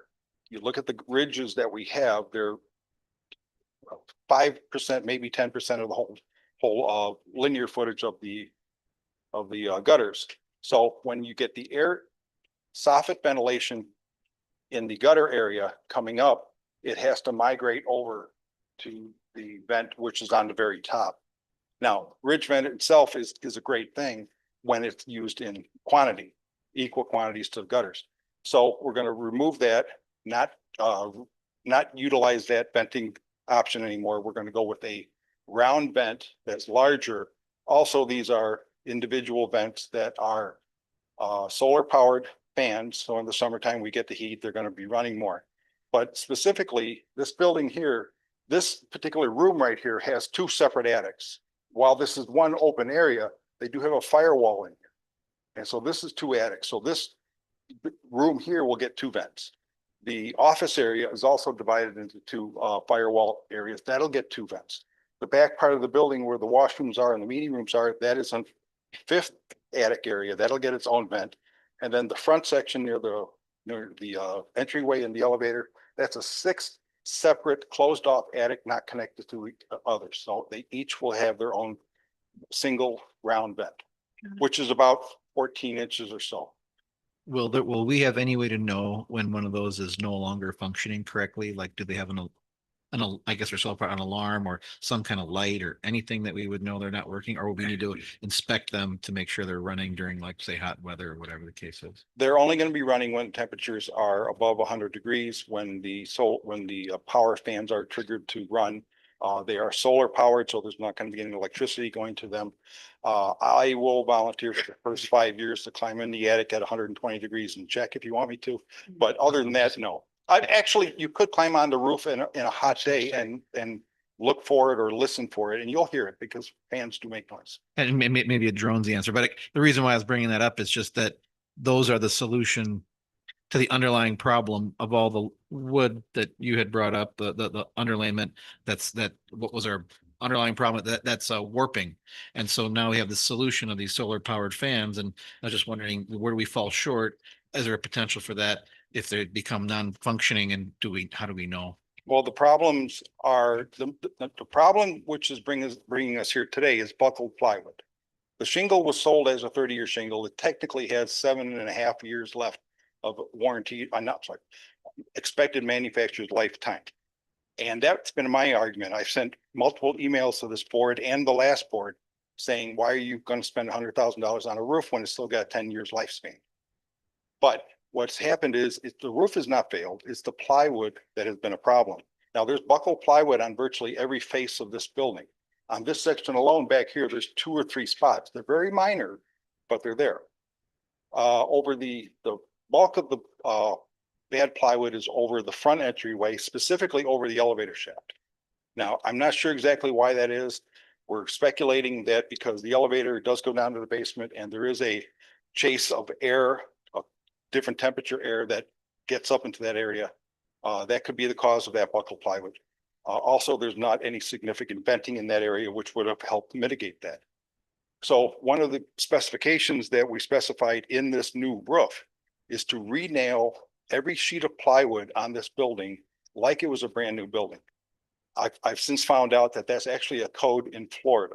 Once a roof is removed, every piece of wood gets re-nailed as if it was a brand new sheet of plywood. So not only are we going to repair or replace all the buckled plywood that's here, but we're going to re-nail the whole building again. So it's basically getting double nailed. And we're going to try to make sure that even the small little areas don't have that problem. Sure, and that's and stopping the buckling is the part of the condensation, or is that right? The condensation caused the buckling, and not venting it. I went into 5 of the 6 attics. I climbed in there. I've got pictures to prove it. I did not find any excessive sources of moisture. This is not a home. We don't have baths. We don't have showers. We don't have kids. We don't have housewives with 30 plants in the living room. So this is basically just a dry building. The buckled plywood could be bad nailing, not enough nailing, a nail that missed a rafter. It's not strictly lots venting of or things. condensation. Okay. I didn't see a moisture problem. Okay. Except for maybe the over the front entryway with the elevator, which I wasn't able to get into that attic. My question is the size of the downspouts. They come in 4 or 6 inches. Are these 6 inches that we have coming down The for the gutters? Commercial. in the old days, you got a 5-inch gutter and you got a 2 by 3 inch downspout, which was everybody has those. Nowadays, everybody goes to the 4 and 5 inch downspout, which is virtually the full width of the bottom of the gutter. Yes, those are going to be that way. I think they are now, and that's what they're going to be again. If we approve this tonight, when would the work be done and how long will that take? Because that's really If we loud. approve this tonight, the contractor and the administrator have to go ahead and dot the i's and cross the t's on an actual contract. This is not a contract. This is just a proposal in the bid. That should take a week or 10 days. Then they also get a check. I think it's 50% down. And when that check clears, and they specifically said, when the check clears, it might take a week. Then they officially start their timeline. They're telling me 60 days. And so that puts us somewhere, it should be done by the end of October. Now, on that note, the shingle that they're proposing is a cold weather shingle. So it can go later into the year to also get the good stick ability that it has. And how so- long will it take to complete the work? Shouldn't be more than a week. They're gonna, it varied by the different contractors. One contractor actually told me 4 weeks, start to finish. This contractor has told me basically 5 to 10 days. If they work 6 days straight, it's probably going to get done, not including the gutters. The gutters do come down, do go on later after the roof is 100% complete. So that carries over, but the actual construction should be 5 or 6 days in between raindrops. You'll be here watching them? That's Ron. He's gonna put a Ron's drone gonna do up, that. put a Ron's gonna do camera. that. Well, thank you for your help with that, both of Okay. you. Appreciate that. As staff, I just also want to say thank you. I am not a roofing expert and his help has been invaluable to the process. So thank you, Chris. Yeah. The proposal, I should say, the RFP that we sent out requested each contractor to give us the best warranty shingle that they were qualified to install by the manufacturer. We got 4 different manufacturers and we got 4 different contractors. They each has their own favorite that they use. This one here, in my opinion, was the best of the best. And Thank you. basically, this is a 50-year shingle. Yes. Thank you. So the board's approval this evening will allow us to enter into a contract to be able to get the roof replaced. So we need a motion to move. I'll make a motion. We move into contract with Total Restoration Services to replace the Village Hall roof for $107,415.03. I'll second the motion. All in favor? Aye. Okay. Anyone opposed? Number 13, Fire Department, discussion and possible action on the following items. 13.1, request to post Station 2 RFP. Good evening, Board. Before you, you should have two documents regarding the renovation of Station 4 and the RFP that was released on that, and also an overview of the Station 2 rehab RFP that we would like to move on. The first one I'll speak on is the Station 4 renovation. Perhaps you remember we're looking at revitalizing the building across the street from Fire Station number 4 in Silver Lake. And one of the biggest drives of that effort was to create apparatus on both sides of the tracks. There's a concern throughout the community and within the department that should there be an incident regarding the rail system, are we going to be able to provide quick access and service to the West End community and the folks on that part? So one of the ways to address that was through, can we use the building that we already own across the street and revitalize and upgrade that in certain manners? It would also give us an opportunity to upgrade the building that we have in place. The proposal that you see in front of you was talked about in budget hearings as well with board discussion, and it was released to RFP. There were 9 agencies that it was released to. Only one submitted a proposal, and that was Shearer, if I'm saying it right, Shearer Construction. I think that you have that in front of you, and if you can look at it, through that they had released a total estimate of the type of work that they wanted, that we had asked for. One was new doors and exterior concrete, interior changing, sleeping areas and making it habitable for full-time staffing, interior repaint, ceiling replacement. Their total proposal coming back to us was $88,302. At this point in time, we had only authorized about $45,000 for the upgrading and adding of doors in the back of the building. The biggest reason for that was to try to minimize opportunity for problems. The apparatus that we have are very big, 47 feet in some cases, and by having drive-through apparatus stations, it hopefully will minimize damage to the trucks and maximize efficiency at the building. So right now you're looking at a proposal of $45,000. I'll put my goggles back on here. $45,698 is what we're discussing in regard to Station 4.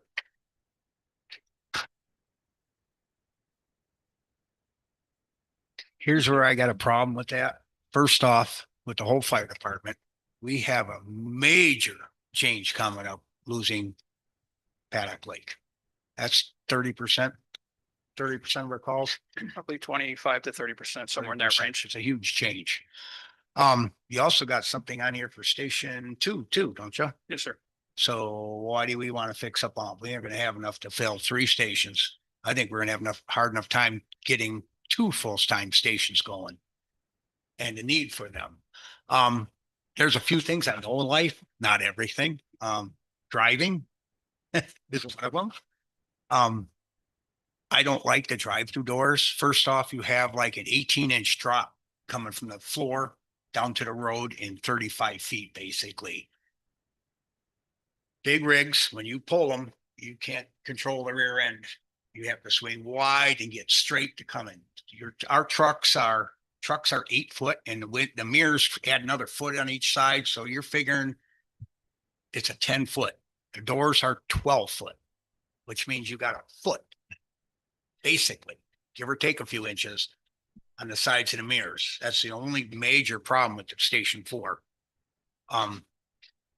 It's easier. You wouldn't think it, but it's easier to back in because we put lines down. As long as you keep your rear tire on that line, you're perfectly fine.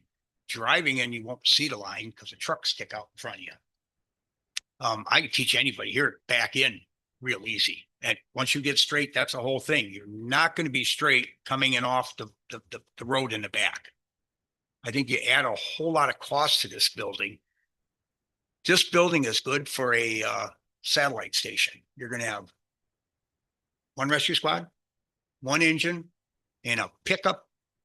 And the hard part is going to be if you got to back a trailer in, which will either have a boat or a 6-wheeler. That's all it's going to fit. You put the doors in the back, the drive-through. First off, nobody's ever driven to. I think I've seen our station once. I did it once just for shits and giggles. Just for giggles. Otherwise, it's just all backing in because you back in and it's actually easier to back in and pull in. Once you get straight, you just follow that line, keep your tire in the line, you're good. I think that adds a lot of cost to this building. Whereas if otherwise it just needs minor stuff, sleeping quarters, if you're going to man it full time. Are we going to have enough need for 2 full-time? And for the size of that building? It's good just the way it is.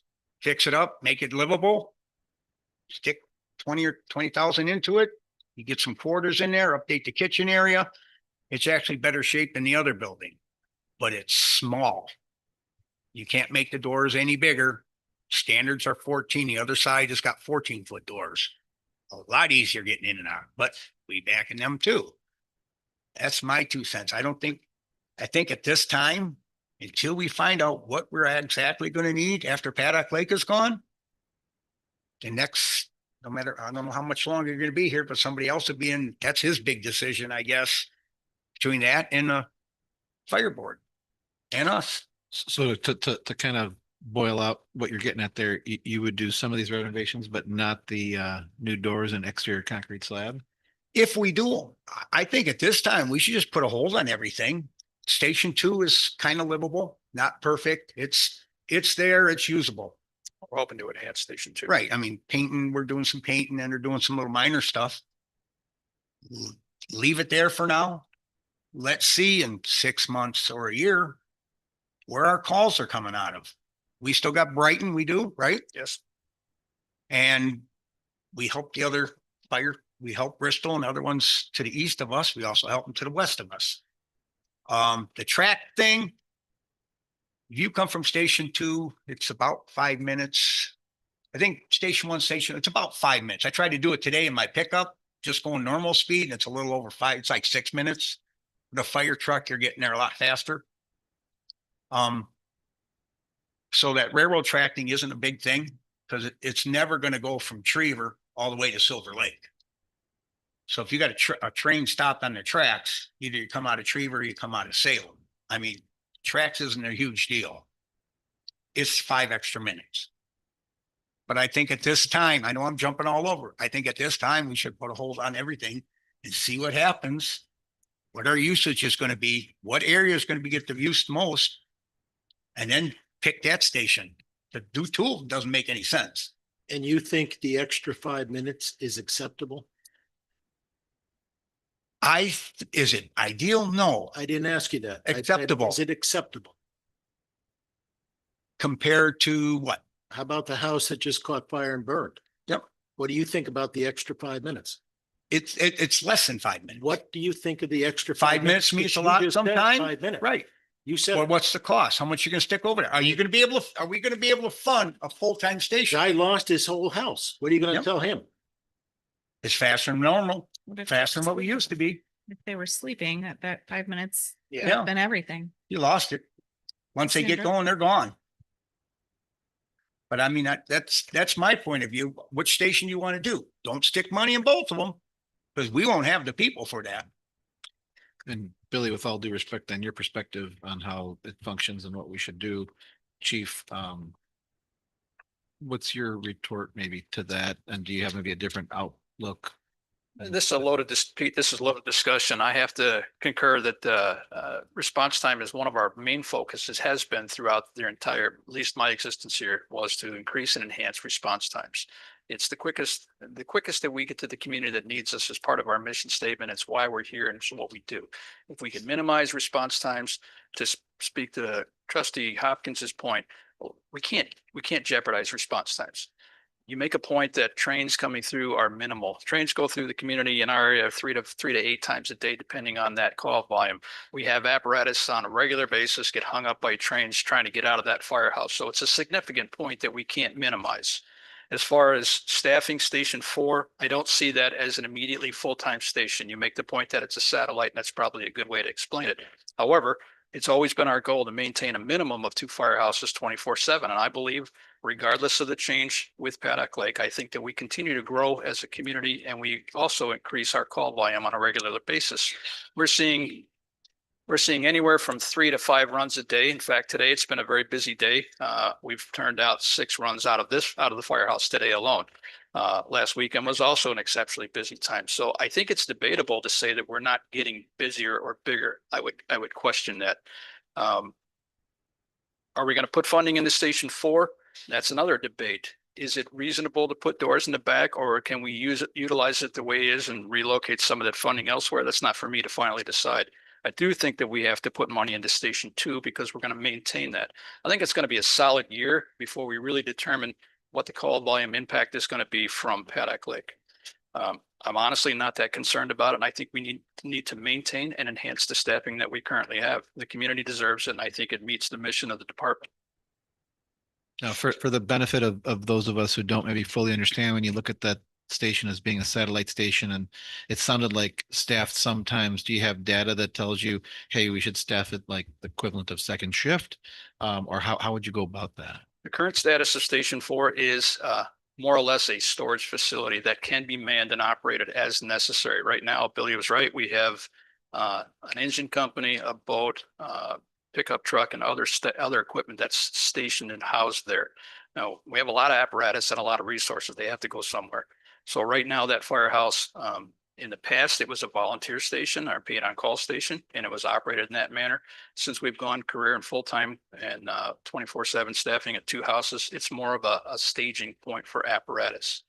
The building across the street, with the benefit of being on the west side of the tracks, would basically exist in the same format until the community grows to a point where we would actually need 3 full-time fire stations. Or should something change in the way that we deliver services, where we feel west end delivery is more appropriate than, say, middle of the Paddock Lake area. So these are things that are going to play out, and that we're going to have to determine as a community how best to serve the mission. I don't know if that really answers the question. There's a question on trains as well. There's about 34 trains per day that go through our community.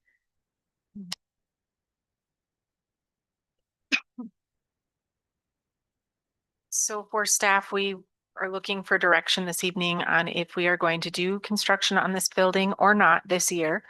If so, we did itemize it out for you. When we did the bid, we did request that the contractor provide it in an itemized fashion so that we could pick and choose. What can we afford? What can we not? We had budgeted 45,000 for this project for this year for the purposes of getting a station for response on the other side of the tracks. If the board decides not to fund it this year, you could delay it and do what is called a budget carryover to 2026 and say, we don't want to do it this year, but we do want you to do it next year. So please carry over that money to 2026. I don't know that this quote would still be good in 2026. You may have to go and get another quote. And is this general fund money that we would be doing this with, or is there special set aside money already? I know we have it funded. But I'm saying, is it come out of a different fund, or is This is general? coming out of your general fund. We're funding this capital project out of general fund. So I'm looking at 2 sets of numbers here. One, we talked about the 45,000 that we reserved from the 24-25 budget, or for the 25 budget. But then we have an estimate here of 88,302. So do we have to make up the difference if we were to go with the 88,000? If you wanted to fund the entire scope of the project, you would have to come up with the difference. That's why we asked them to itemize it out. So on page 2 of that memo, you'll see item 1 for just the doors and a concrete slab is 45,698. Item 2 is interior changing and sleeping area renovations, which was 38,802. Item 3 was an interior repaint. That building hasn't been painted in a long time. It could use a fresh coat of paint or lipstick, however you want to look at it, for $3,874. Item 4 was ceiling tile replacement. Again, that building hasn't been touched in a long time. That was $4,928. So you can incrementally fund that as you go through the years. You don't have to do it all at once. And so 45,000 is all you have budgeted. Priority project 1 was the drive-through doors. Then as you would grow in your community, if we grow in our community size at some point in the future, as Chief outlined, maybe then you would add sleeping quarters. Or if you decide to relocate Station 2 sleeping to Station 4, then you would add your sleeping quarters. You do not have to do the entire project today, but now it at least gives you budget numbers to know what you have to plan for. We had also discussed redoing that building so that we could move out of the Silver Lake building and either rent or sell that. Correct. So when I did get an updated estimate from the realtor, if you rented out the village hall and the fire station existing there, you'd get about $5,400 a month in rent. They itemized it out. I don't have the numbers memorized, but I could pull it on a memo. So they itemized if you rented just village hall, what would it give you? If you rented just fire department, what would it give you? But together it added up to about $5,400. So what are the costs on Station 2? Because I'm not seeing that in any of the paperwork here. So Fire Station 2 is only a request to post the RFP. Okay. We got a little out of order. I'm sorry. We went into the second item instead of the first. Okay. No worries. So Station 2 is just simply a request to post. We provided you a memo that has the resolution carryover number. There was a carryover amount of $125,000.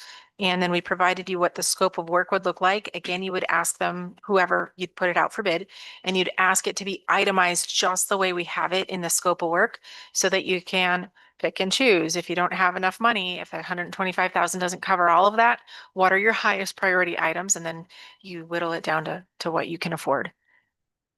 Okay, so we need to discuss 13.1 request to post Station 2 RFP. I'll make a motion to request an RFP for Station 2. I'll second. All in favor? Aye. Okay, anyone opposed? Me? We gotta make up our minds, one station or the other. We're just posting for the RFP. We don't have to do anything. This is just to get bids on Station 2. That's correct. This does not authorize us to spend a penny. This only allows us to post the RFP to solicit for bids and then to see how much it's going to cost. You do have the $125,000 carryover that was identified by Ragnar as potential funds that we could be using. Okay, so 13.2 discussion regarding Station 4 renovations. I'd make a motion to approve $45,698 for only the doors and concrete slab on Station. Well, is it even Station 4? Would It will the become the new Station 4. Okay, the new Station 4 then. I guess I'd want to jump in, I guess, before we went further, I wanted to ask Chief if he had to pick one, which one does he see the most effective move? My druthers would be Station 2 by far. The folks that work there, we need to support them, give them the best opportunity, the best living quarters they can, enhance what we currently have. And I think if you're telling me that I have to pick one over the other, it would be Station 2. I have a quick question. If we spend the 45,000 as trustee Hopkins just suggested, that'll get us moved out of Station 3, and then we could start renting it. Station Or 4. And in 9 months, you recoup that Yes, cost. That's You correct. gotta find a place to put all that equipment. We'll figure You it gotta out. find a place to put all that equipment. That building's full over there. Let me clarify something for you. We can move almost immediately without changing the doors. If it's a matter of vacating Station 4, that could occur almost any time. What we're looking to do with the expenditure is to provide a pull-through facility to try to minimize some of that concern as far as driving the apparatus around. Really, as soon as the building is vacant, and I believe it's recently vacated, we can begin to move at any point in time. If we're talking specific to the project, Station 4 funding would go for the door project. So if I understand you correctly, Chief, I'm sorry, Dennis, you'd prefer that we held on to the money and waited for the RFP on Station 2 and then made the sleeping reservation, renovations to Station 2. If we're gonna spend, if it's the only place we could spend 45,000, you'd want to be in that zone? If the pile of cash is coming out of the same group, I would like to see Station 2 featured first. Thank you. Okay, well, we have a motion on the floor to approve Station 4 for $45,698 for doors and concrete. I'll second. Okay, now that should allow us to open up the other building and potentially get $5,600. $5,400 is what the realtor is estimating for rent on both facilities. So that's over $6,000, 60,000 A year. a year. Okay. So we have a first and a second. All in favor? Aye. Aye. Anyone opposed? Aye. Aye. Nay. Me. Dennis, what were you? I'll say that, I'll say yes. Okay, so that's a 4-3.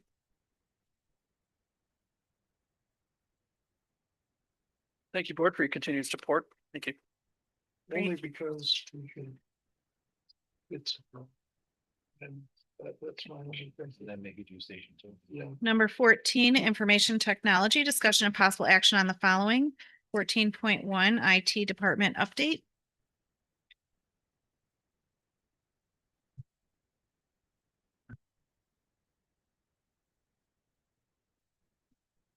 Good evening, board. Before you have just a little cut sheet of what the IT department does daily, the projects we're completed, working on, and some other items. I'm not gonna bore everybody with the daily work.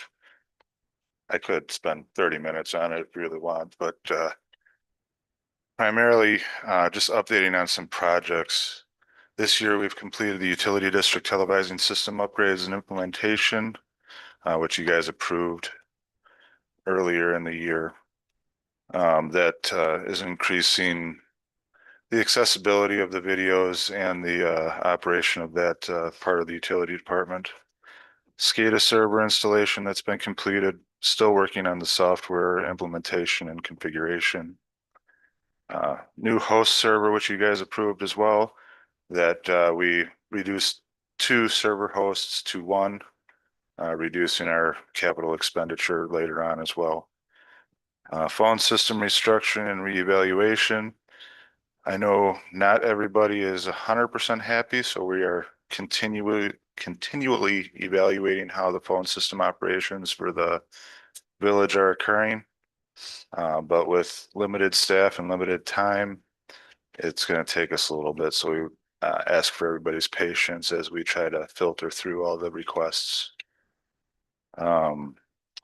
Other current projects we're working on is our timekeeping application.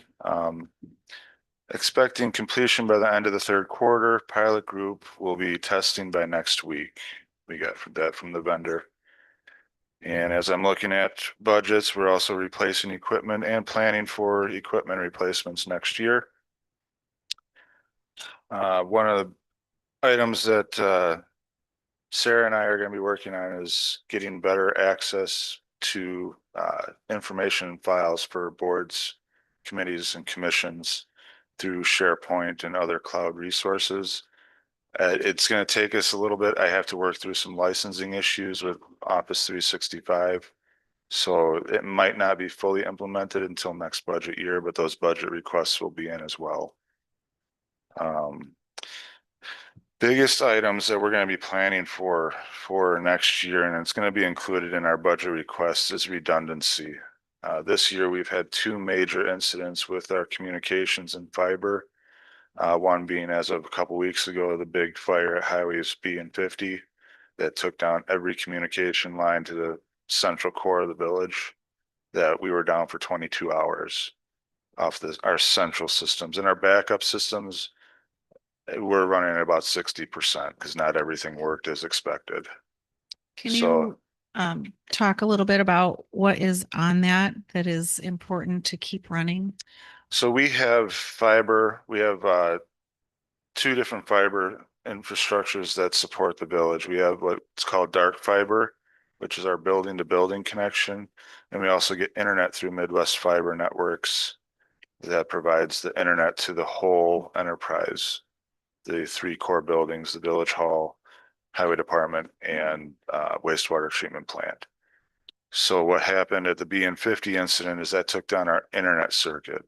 All of our buildings, or our primary buildings, could communicate with each other, but none of the satellite buildings could, because we didn't have an internet pathway. One of the biggest things with redundancy is I'm going to be adding in a secondary internet connection that's more solid. We do have some backup in LTE right now, but that's cell phone. It's slow. And it doesn't work as expected when you try to connect other buildings and VPNs. Outside of buildings, is this also affected like our communication of lift stations and understanding? Yes. So communications to lift stations, that's one of the primary drivers. Because we want to maintain 100% communication all the time. So we have to, that's why we had to reevaluate some of our backups. Are you possibly moving to radio communication as a backup? No, we are actually it's the, we're trying to actually move away from the radio. Motorola radios have been actually end of lifed. A lot of this infrastructure we have, and we've been moving more to an LTE connection for the actual lift stations themselves. But one of the things with redundancy is we're going to look at multiple providers and multiple paths. And by LTE, you mean like Cellular service. communication? Yeah, hotspot, similar technology. So yeah, in next year's budget planning, we're going to be adding in some redundancy.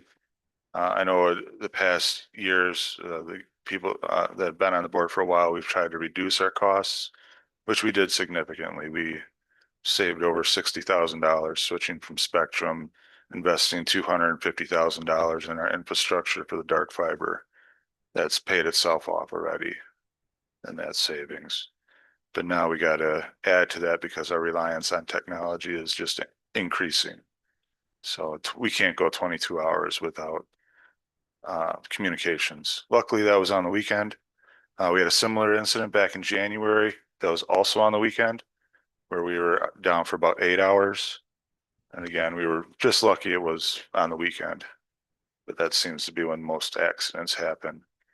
So we do have some of those in Silver Lake and on the Highway C corridor. They are aerial. So anytime we have a pole incident, my ears perk up because it cracks fiber. So,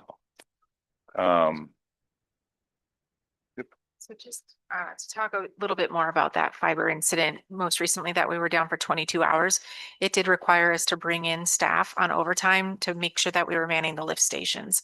And I can't speak to exactly how many staff, that would be a Brad question, but we did have to bring in wastewater staff to make sure that no matter what happened, we had communication. We didn't get any lift stations didn't go offline. No one's sewers were backing up in their houses. It's really critically important that we have those fiber systems working so that all of our systems are communicating. The other thing that I just want to bring to light is when our systems go down, our phone systems don't work. So like I tried just testing the system, I called the fire station, their phones weren't on. So you had to find other options to be able to communicate with them because that was down. So the importance of redundancy is pretty significant. Thank you. Thank you. just speaking to phone system too, we're also working on that with some different what we call SIP trunk providers that can be more resilient if our primary systems fail.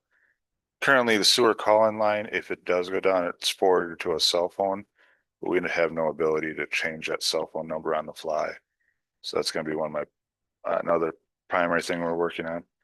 We did have one cyber incident also in July. Luckily, we invested in the Huntress software, which isolated it right away. Mm-hmm. So thank you for that, because it saved me a lot of time and saved you guys a lot of money. So that incident was resolved within 45 minutes. So if I had to restore backups and depending on exposure, it could have been days of dealing with it. And then the rest is just emergency planning. Also, we are going to be looking at different softwares and evaluating it because we have some vendor driven issues where they're going to be moving to cloud. And we need to evaluate that over the next year or so. major software that is moving to the cloud, you will not have a choice. You will have to make a decision with budget. It's our BSNA financial software. I did put that in an email at one point, but that they haven't given us an exact end of life for our current .NET version, but the cloud-based version is going to be required. And all financial software, unfortunately, is extremely expensive. It's not something, it makes me happy to tell you that you're going to have to spend money on it, but you're going to have to spend money on it possibly sooner versus later. We have been having some issues with the software. Our timekeeping piece of it isn't working correctly, and it has caused Shay a significant amount of headaches because some people can't access it. BSNA has been having a hard time getting us some resolution on that as well. And at some point they will completely stop supporting the current version that we're using. So we are going to be building that into the budget for a future budget year, probably not next year, but I would probably plan to see it for your 2027 budget. So just a thought, if BSNA can't fix this problem with timekeeping, why stay with them? We're already solving that problem with the third party. You've been solving it for how long now, though? How many weeks has it been a problem? For the BSNA issue? For timekeeping, for timekeeping. We have been struggling with the BSNA software since probably January or February. And we have been making some headway. So the chief couldn't approve his own timesheets previously.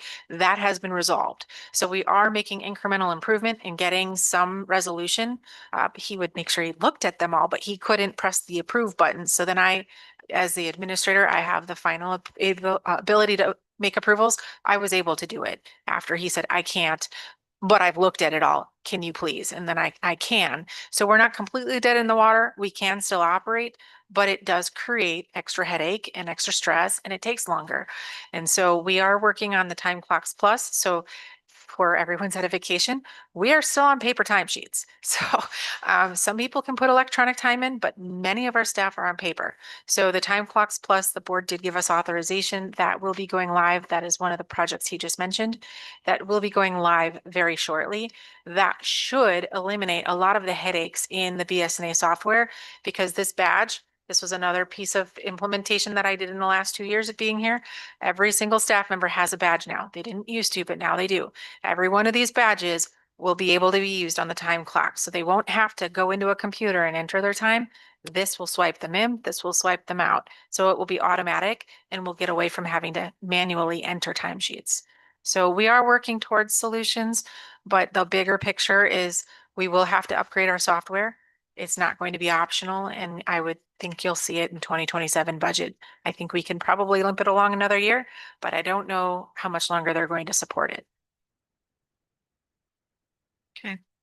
Yeah, and timekeeping is just one module. There's 7 or 8 different modules of BSNA that we use. Tax, yeah. Other than that, was there any other questions IT related that you guys have? Nope. Awesome. Thank you. Thank you. Okay, we'll go on to number 15, administrator. Discussion and possible action on the following. 15.1, fire recruitment update and approval of fire chief salary range.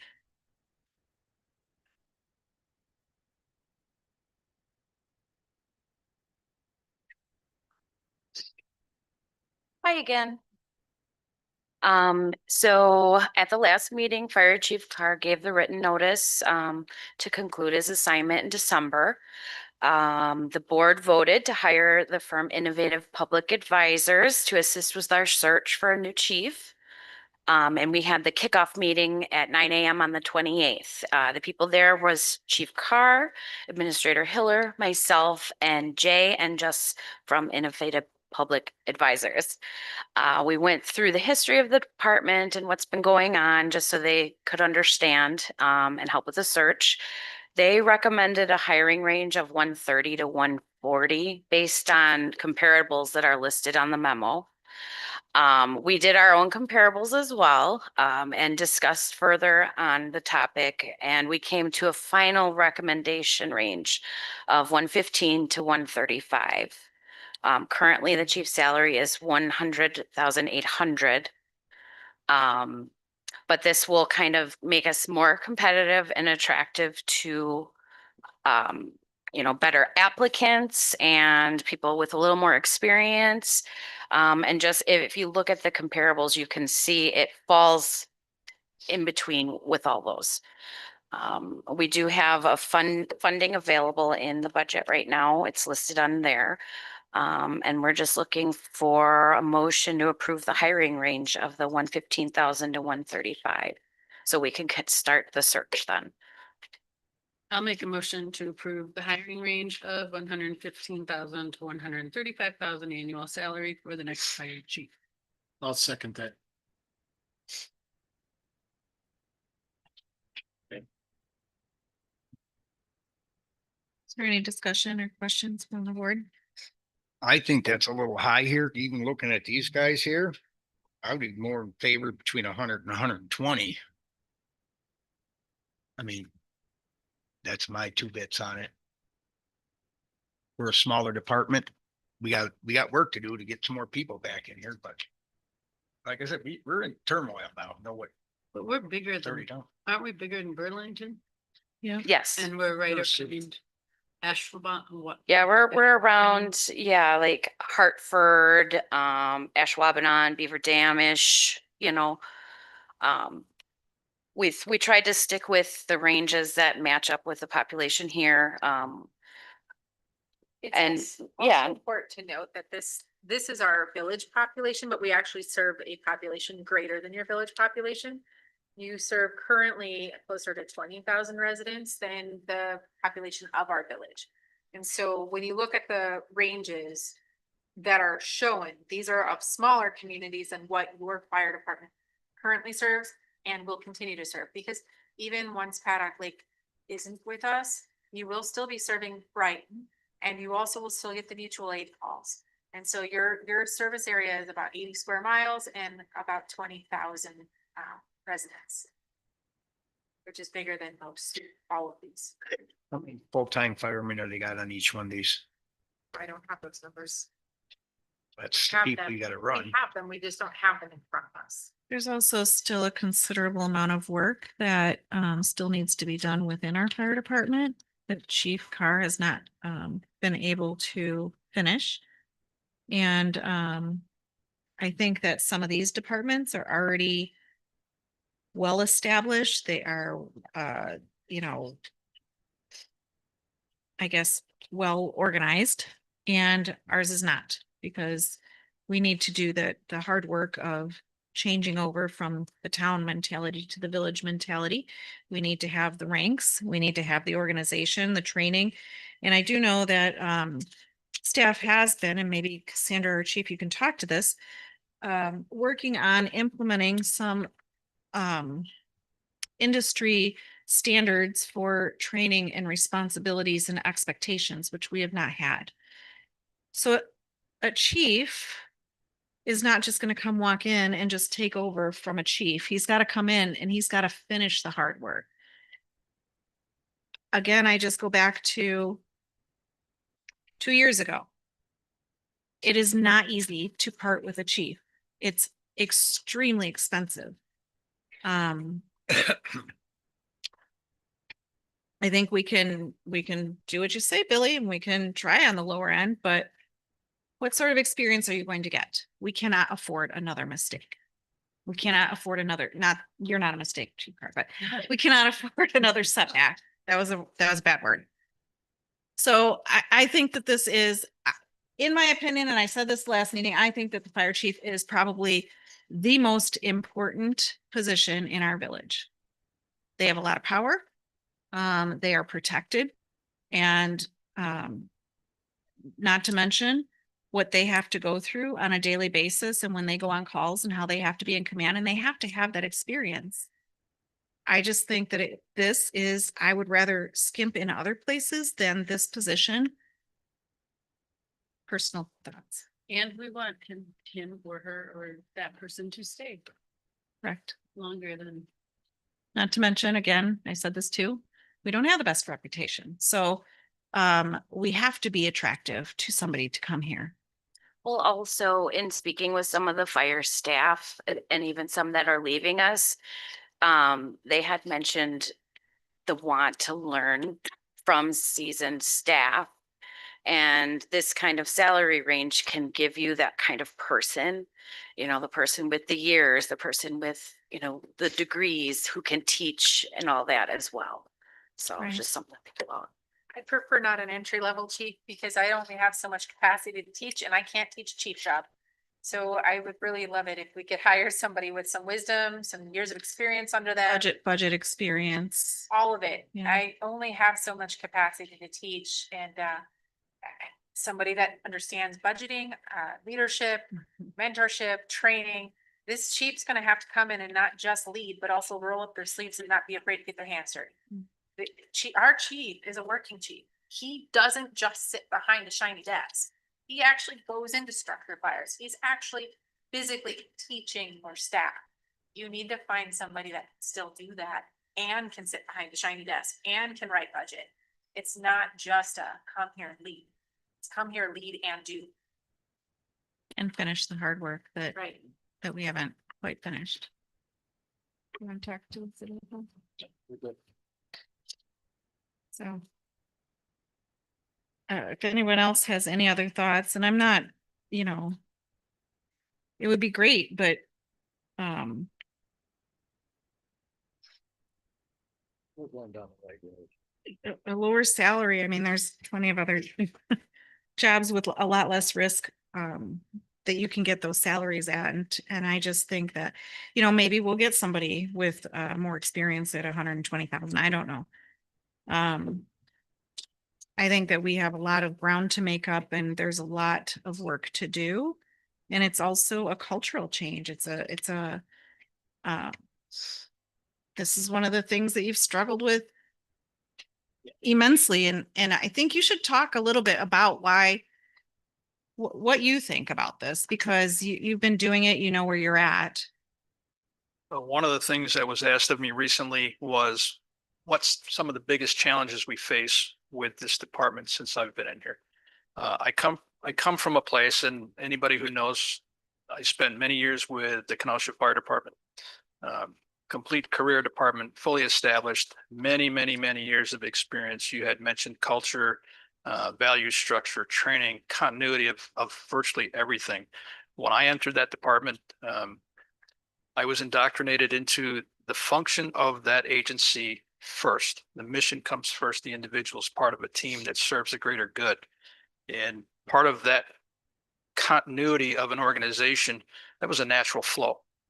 Unfortunately, this agency's been through some pretty ups and downs, bumps and bruises, from going from an all volunteer department to a community group that has merged together with different philosophies and values and thoughts on it.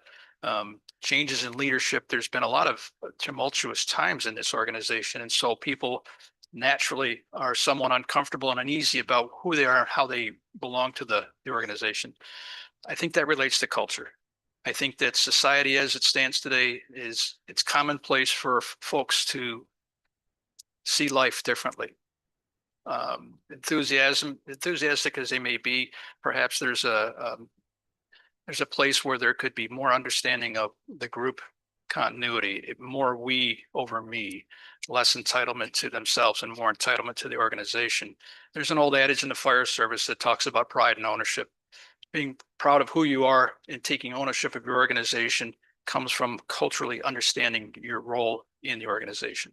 One of the things that we've identified, at least I've identified, is how can we enhance that and make it a better place to work, a place where you feel that you belong, where you are making a difference in the community, where you're serving people you've never known in your life, yet you've impacted them in a positive way. And you do that through continuity, through aggressive training, through understanding your role, your commitment to the community. You're getting a decent wage. You have great opportunity to evolve and grow. There's benefits involved. But one of the things I think is missing is that strength of character, the strength of the culture, not so much personal character, because we have great people working in our organization. We have a full line of folks that are so committed to this organization and to the sacrificial point that they're putting too much time in. But that top to bottom cultural acceptance has to be there. And I think we do that through an aggressive training program. Our goal is to institute something similar to that with the next group of folks. If we have vacancies right now, we want to hire some people. And part of our goal is to maybe institute a new program that talks about the value structure of the organization, why we're here, who we serve, and why we do it. And part of, your discussion about the next chief, whoever that person is coming into this organization has to come in preloaded with some pretty good skill sets, understanding culture, understanding people, how to relate, how to communicate, how to teach, how to budget and finance and manage and administer, because there's so much to it. It is, in this particular organization, it's so much more than just an administrative role. I find that to be the most frustrating part, to be honest with you. My nature is in hands-on doing. President is absolutely correct, and the chief administrator is correct. I'm a hands-on chief. It's hard for me to sit in the car and watch things happen when my whole history has been a doer. I like getting in there, breaking things, and having a good time in a fire.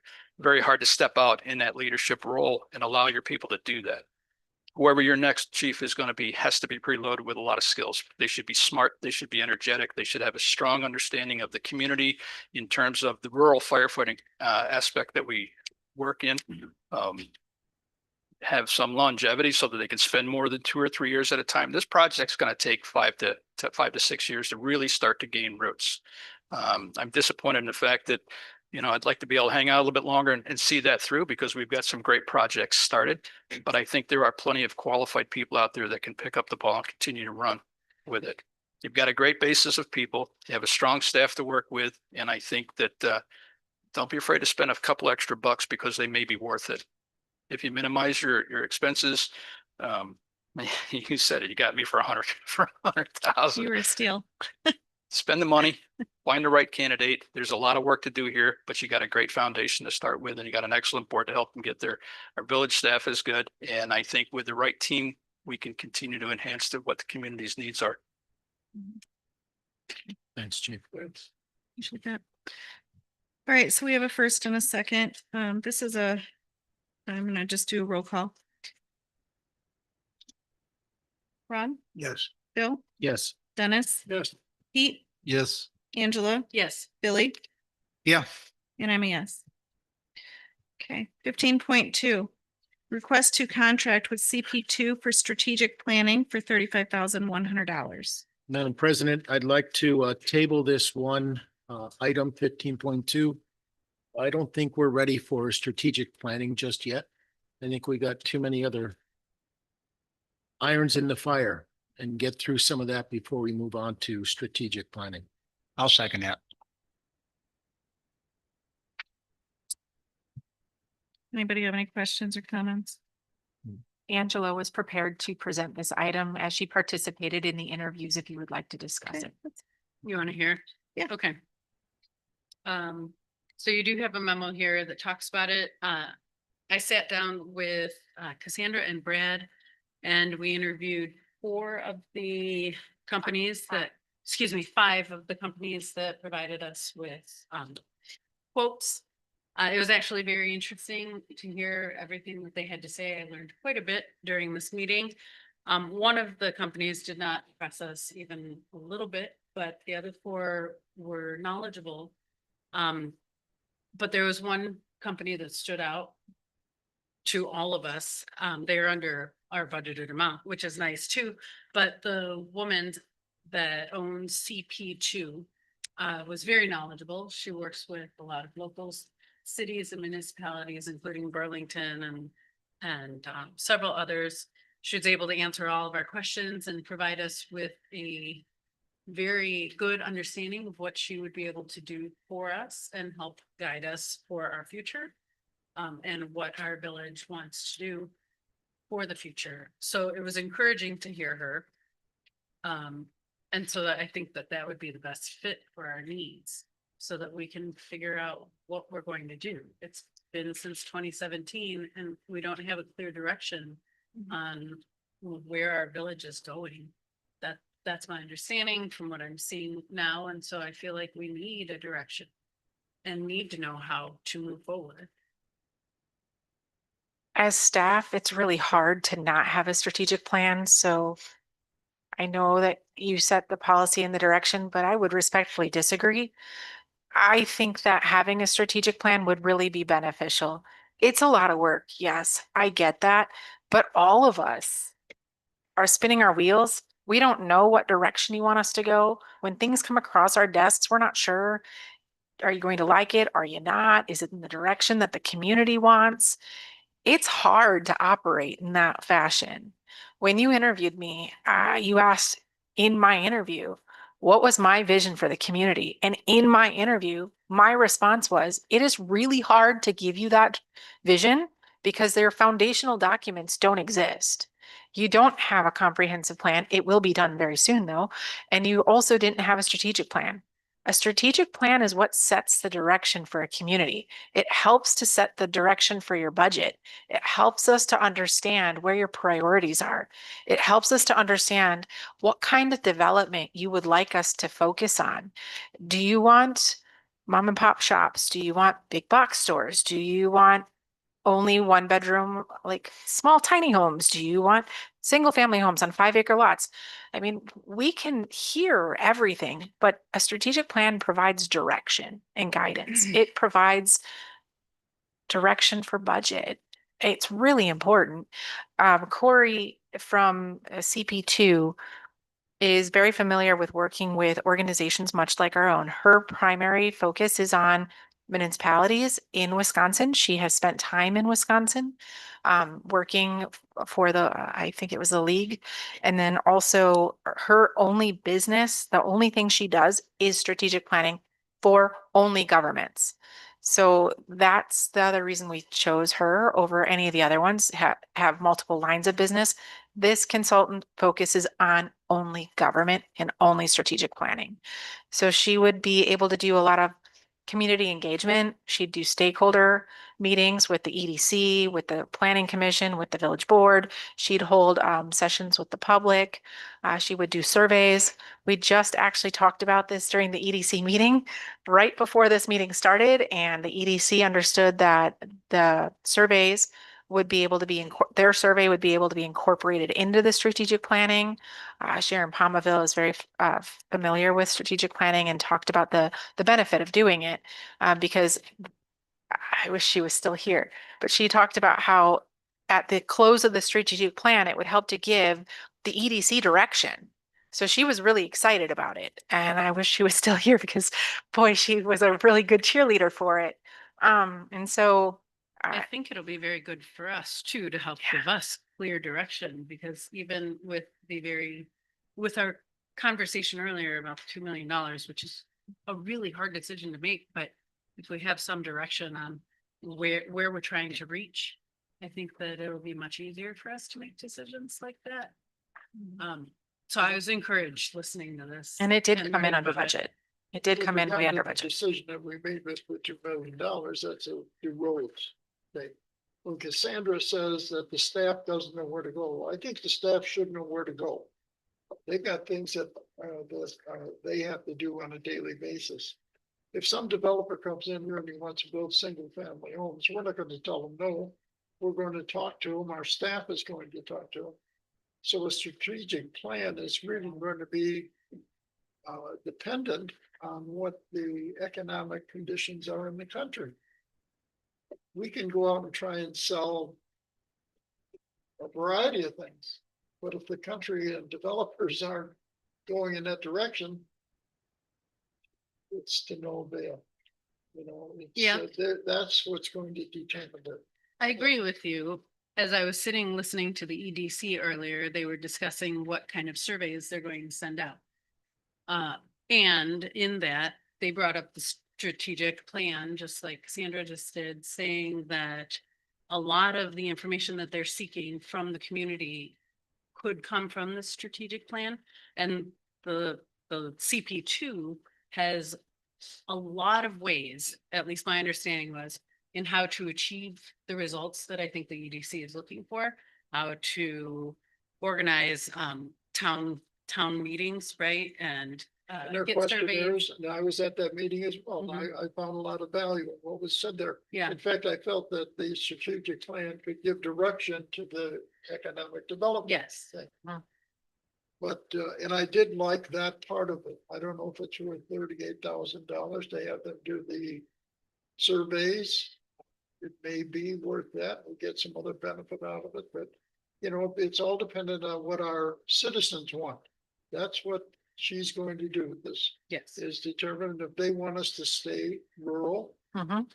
and not grow for the next 10 years. I Yes. mean, people move here legally or from more populated areas because they like our quality of life. They like it the way it is here.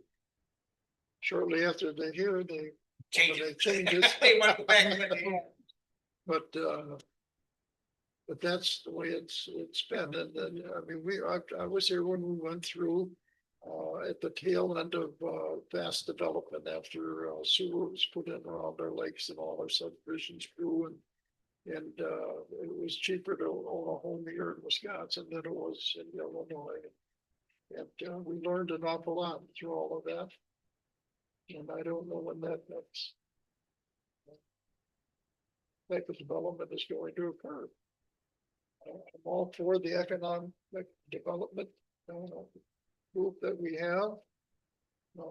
Trying to target us in certain directions that may lead to some success. But even if it is housing, it brings up a lot of costs with it. And we only get a small portion of it. So $100 million might give us 30. You know, that's a pretty big development. 30,000. Yeah. So, you know, we talk about we need more, it could be. Mr. Hopkins, did you get a second on that, postponing it for now? Billy, Oh, Bill did. are there any other questions or comments? I'm gonna do a roll call. Billy?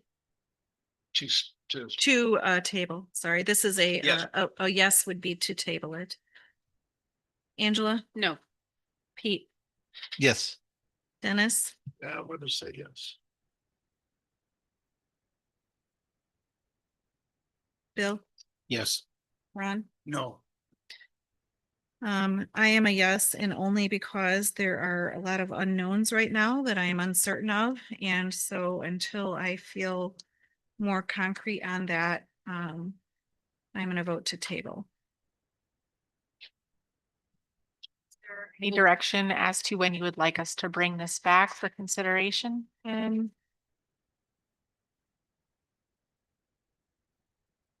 I would say, I'll work on that. We'll talk. May I add one last? thing? Mhm. It appears to me that part of the reason why staff was looking for this to be done and so quickly is because they are looking for direction and they are, dare I say, fumbling a little, they floundering, I don't know, they're just, it sounds like they're struggling with how to move forward. And so I think it would benefit all of us in the village to help give them more direction on what we want for this village and how to move forward. Yeah. So I think sooner rather than later would be worth discussing this again. And I agree. I'm not saying table forever. Mhm. And I thank you for taking part in that. So, and for your comments on that. So, And I don't disagree either. It is something that I see down the road is going to be important, but the one that's really affected most of all is our administrator. The rest of the staff has jobs. Our treasurer has a job, our clerk has a job, and they work within those boundaries. But they're not making direction as to where we're gonna go. And their leadership is, you know, through statute and what have you.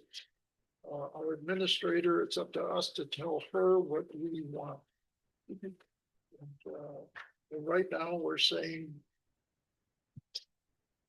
the way today. the way we are. okay. Number 16.1, closed session pursuant to Wisconsin statute section 19.85. Sub 1, sub E, deliberating or negotiating the purchasing of public properties, the investing of public funds, or conducting other specified public business whenever competitive or bargaining reasons require a closed session specifically regarding a sale of village-owned property located at 254th Court on parcel 704-120-274-0121 to the Sharing Center. And 16.2, convene into closed session pursuant to Wisconsin statute section 19.85 sub 1 sub E, deliberating or negotiating the purchasing of public properties, the investing of public funds, or conducting other specified public business whenever competitive or bargaining reasons require closed session. For the following purposes, negotiations on IAFF fire and rescue union contract wages and other terms and conditions.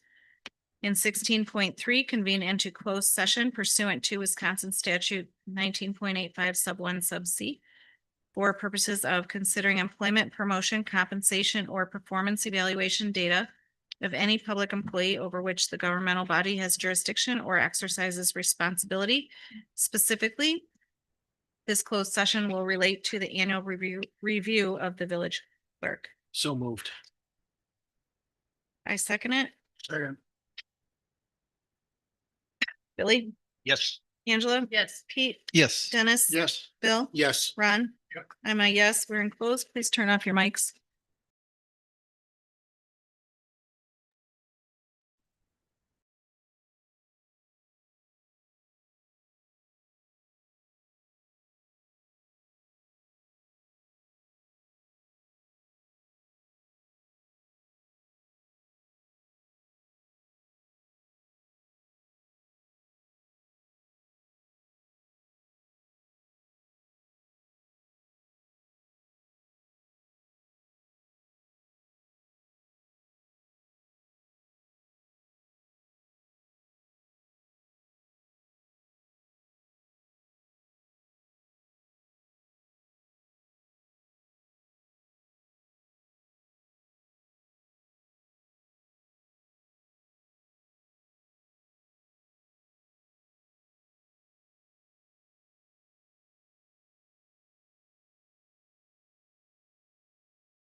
Okay, 16.4, reconvene into open session pursuant to Wisconsin statutes 19.85 sub 2 for possible additional discussion and or action concerning any matter discussed in closed session. We had a motion by trustee Brooks and a second by trustee Barheit with unanimous decision or unanimous vote to go into open at 9:47 PM. 16.1. Closed session regarding a sale of village-owned property at 254th Court on parcel 704122740121. I make a motion to direct staff to proceed as directed. Second. Sarah, who'd you get for a second? It was a tie between. All in favor? Aye. Okay. Anyone opposed? Okay. 16.2 was a closed session for negotiations on IAFF Fire and Rescue Union contract wages and other terms and conditions. I make a motion to direct staff to proceed as directed. Second. All in favor? Aye. Aye. Anyone opposed? 16.3, closed session regarding the annual review of the village clerk. I just have to say, she's great, so we're keeping her. I make a motion to adjourn. Second. Second. Who was the second on that one? I'm gonna Hey, Billy. Barheit, okay. All in favor? Aye. Aye. Anyone opposed? Sarah left longer. Mike's up.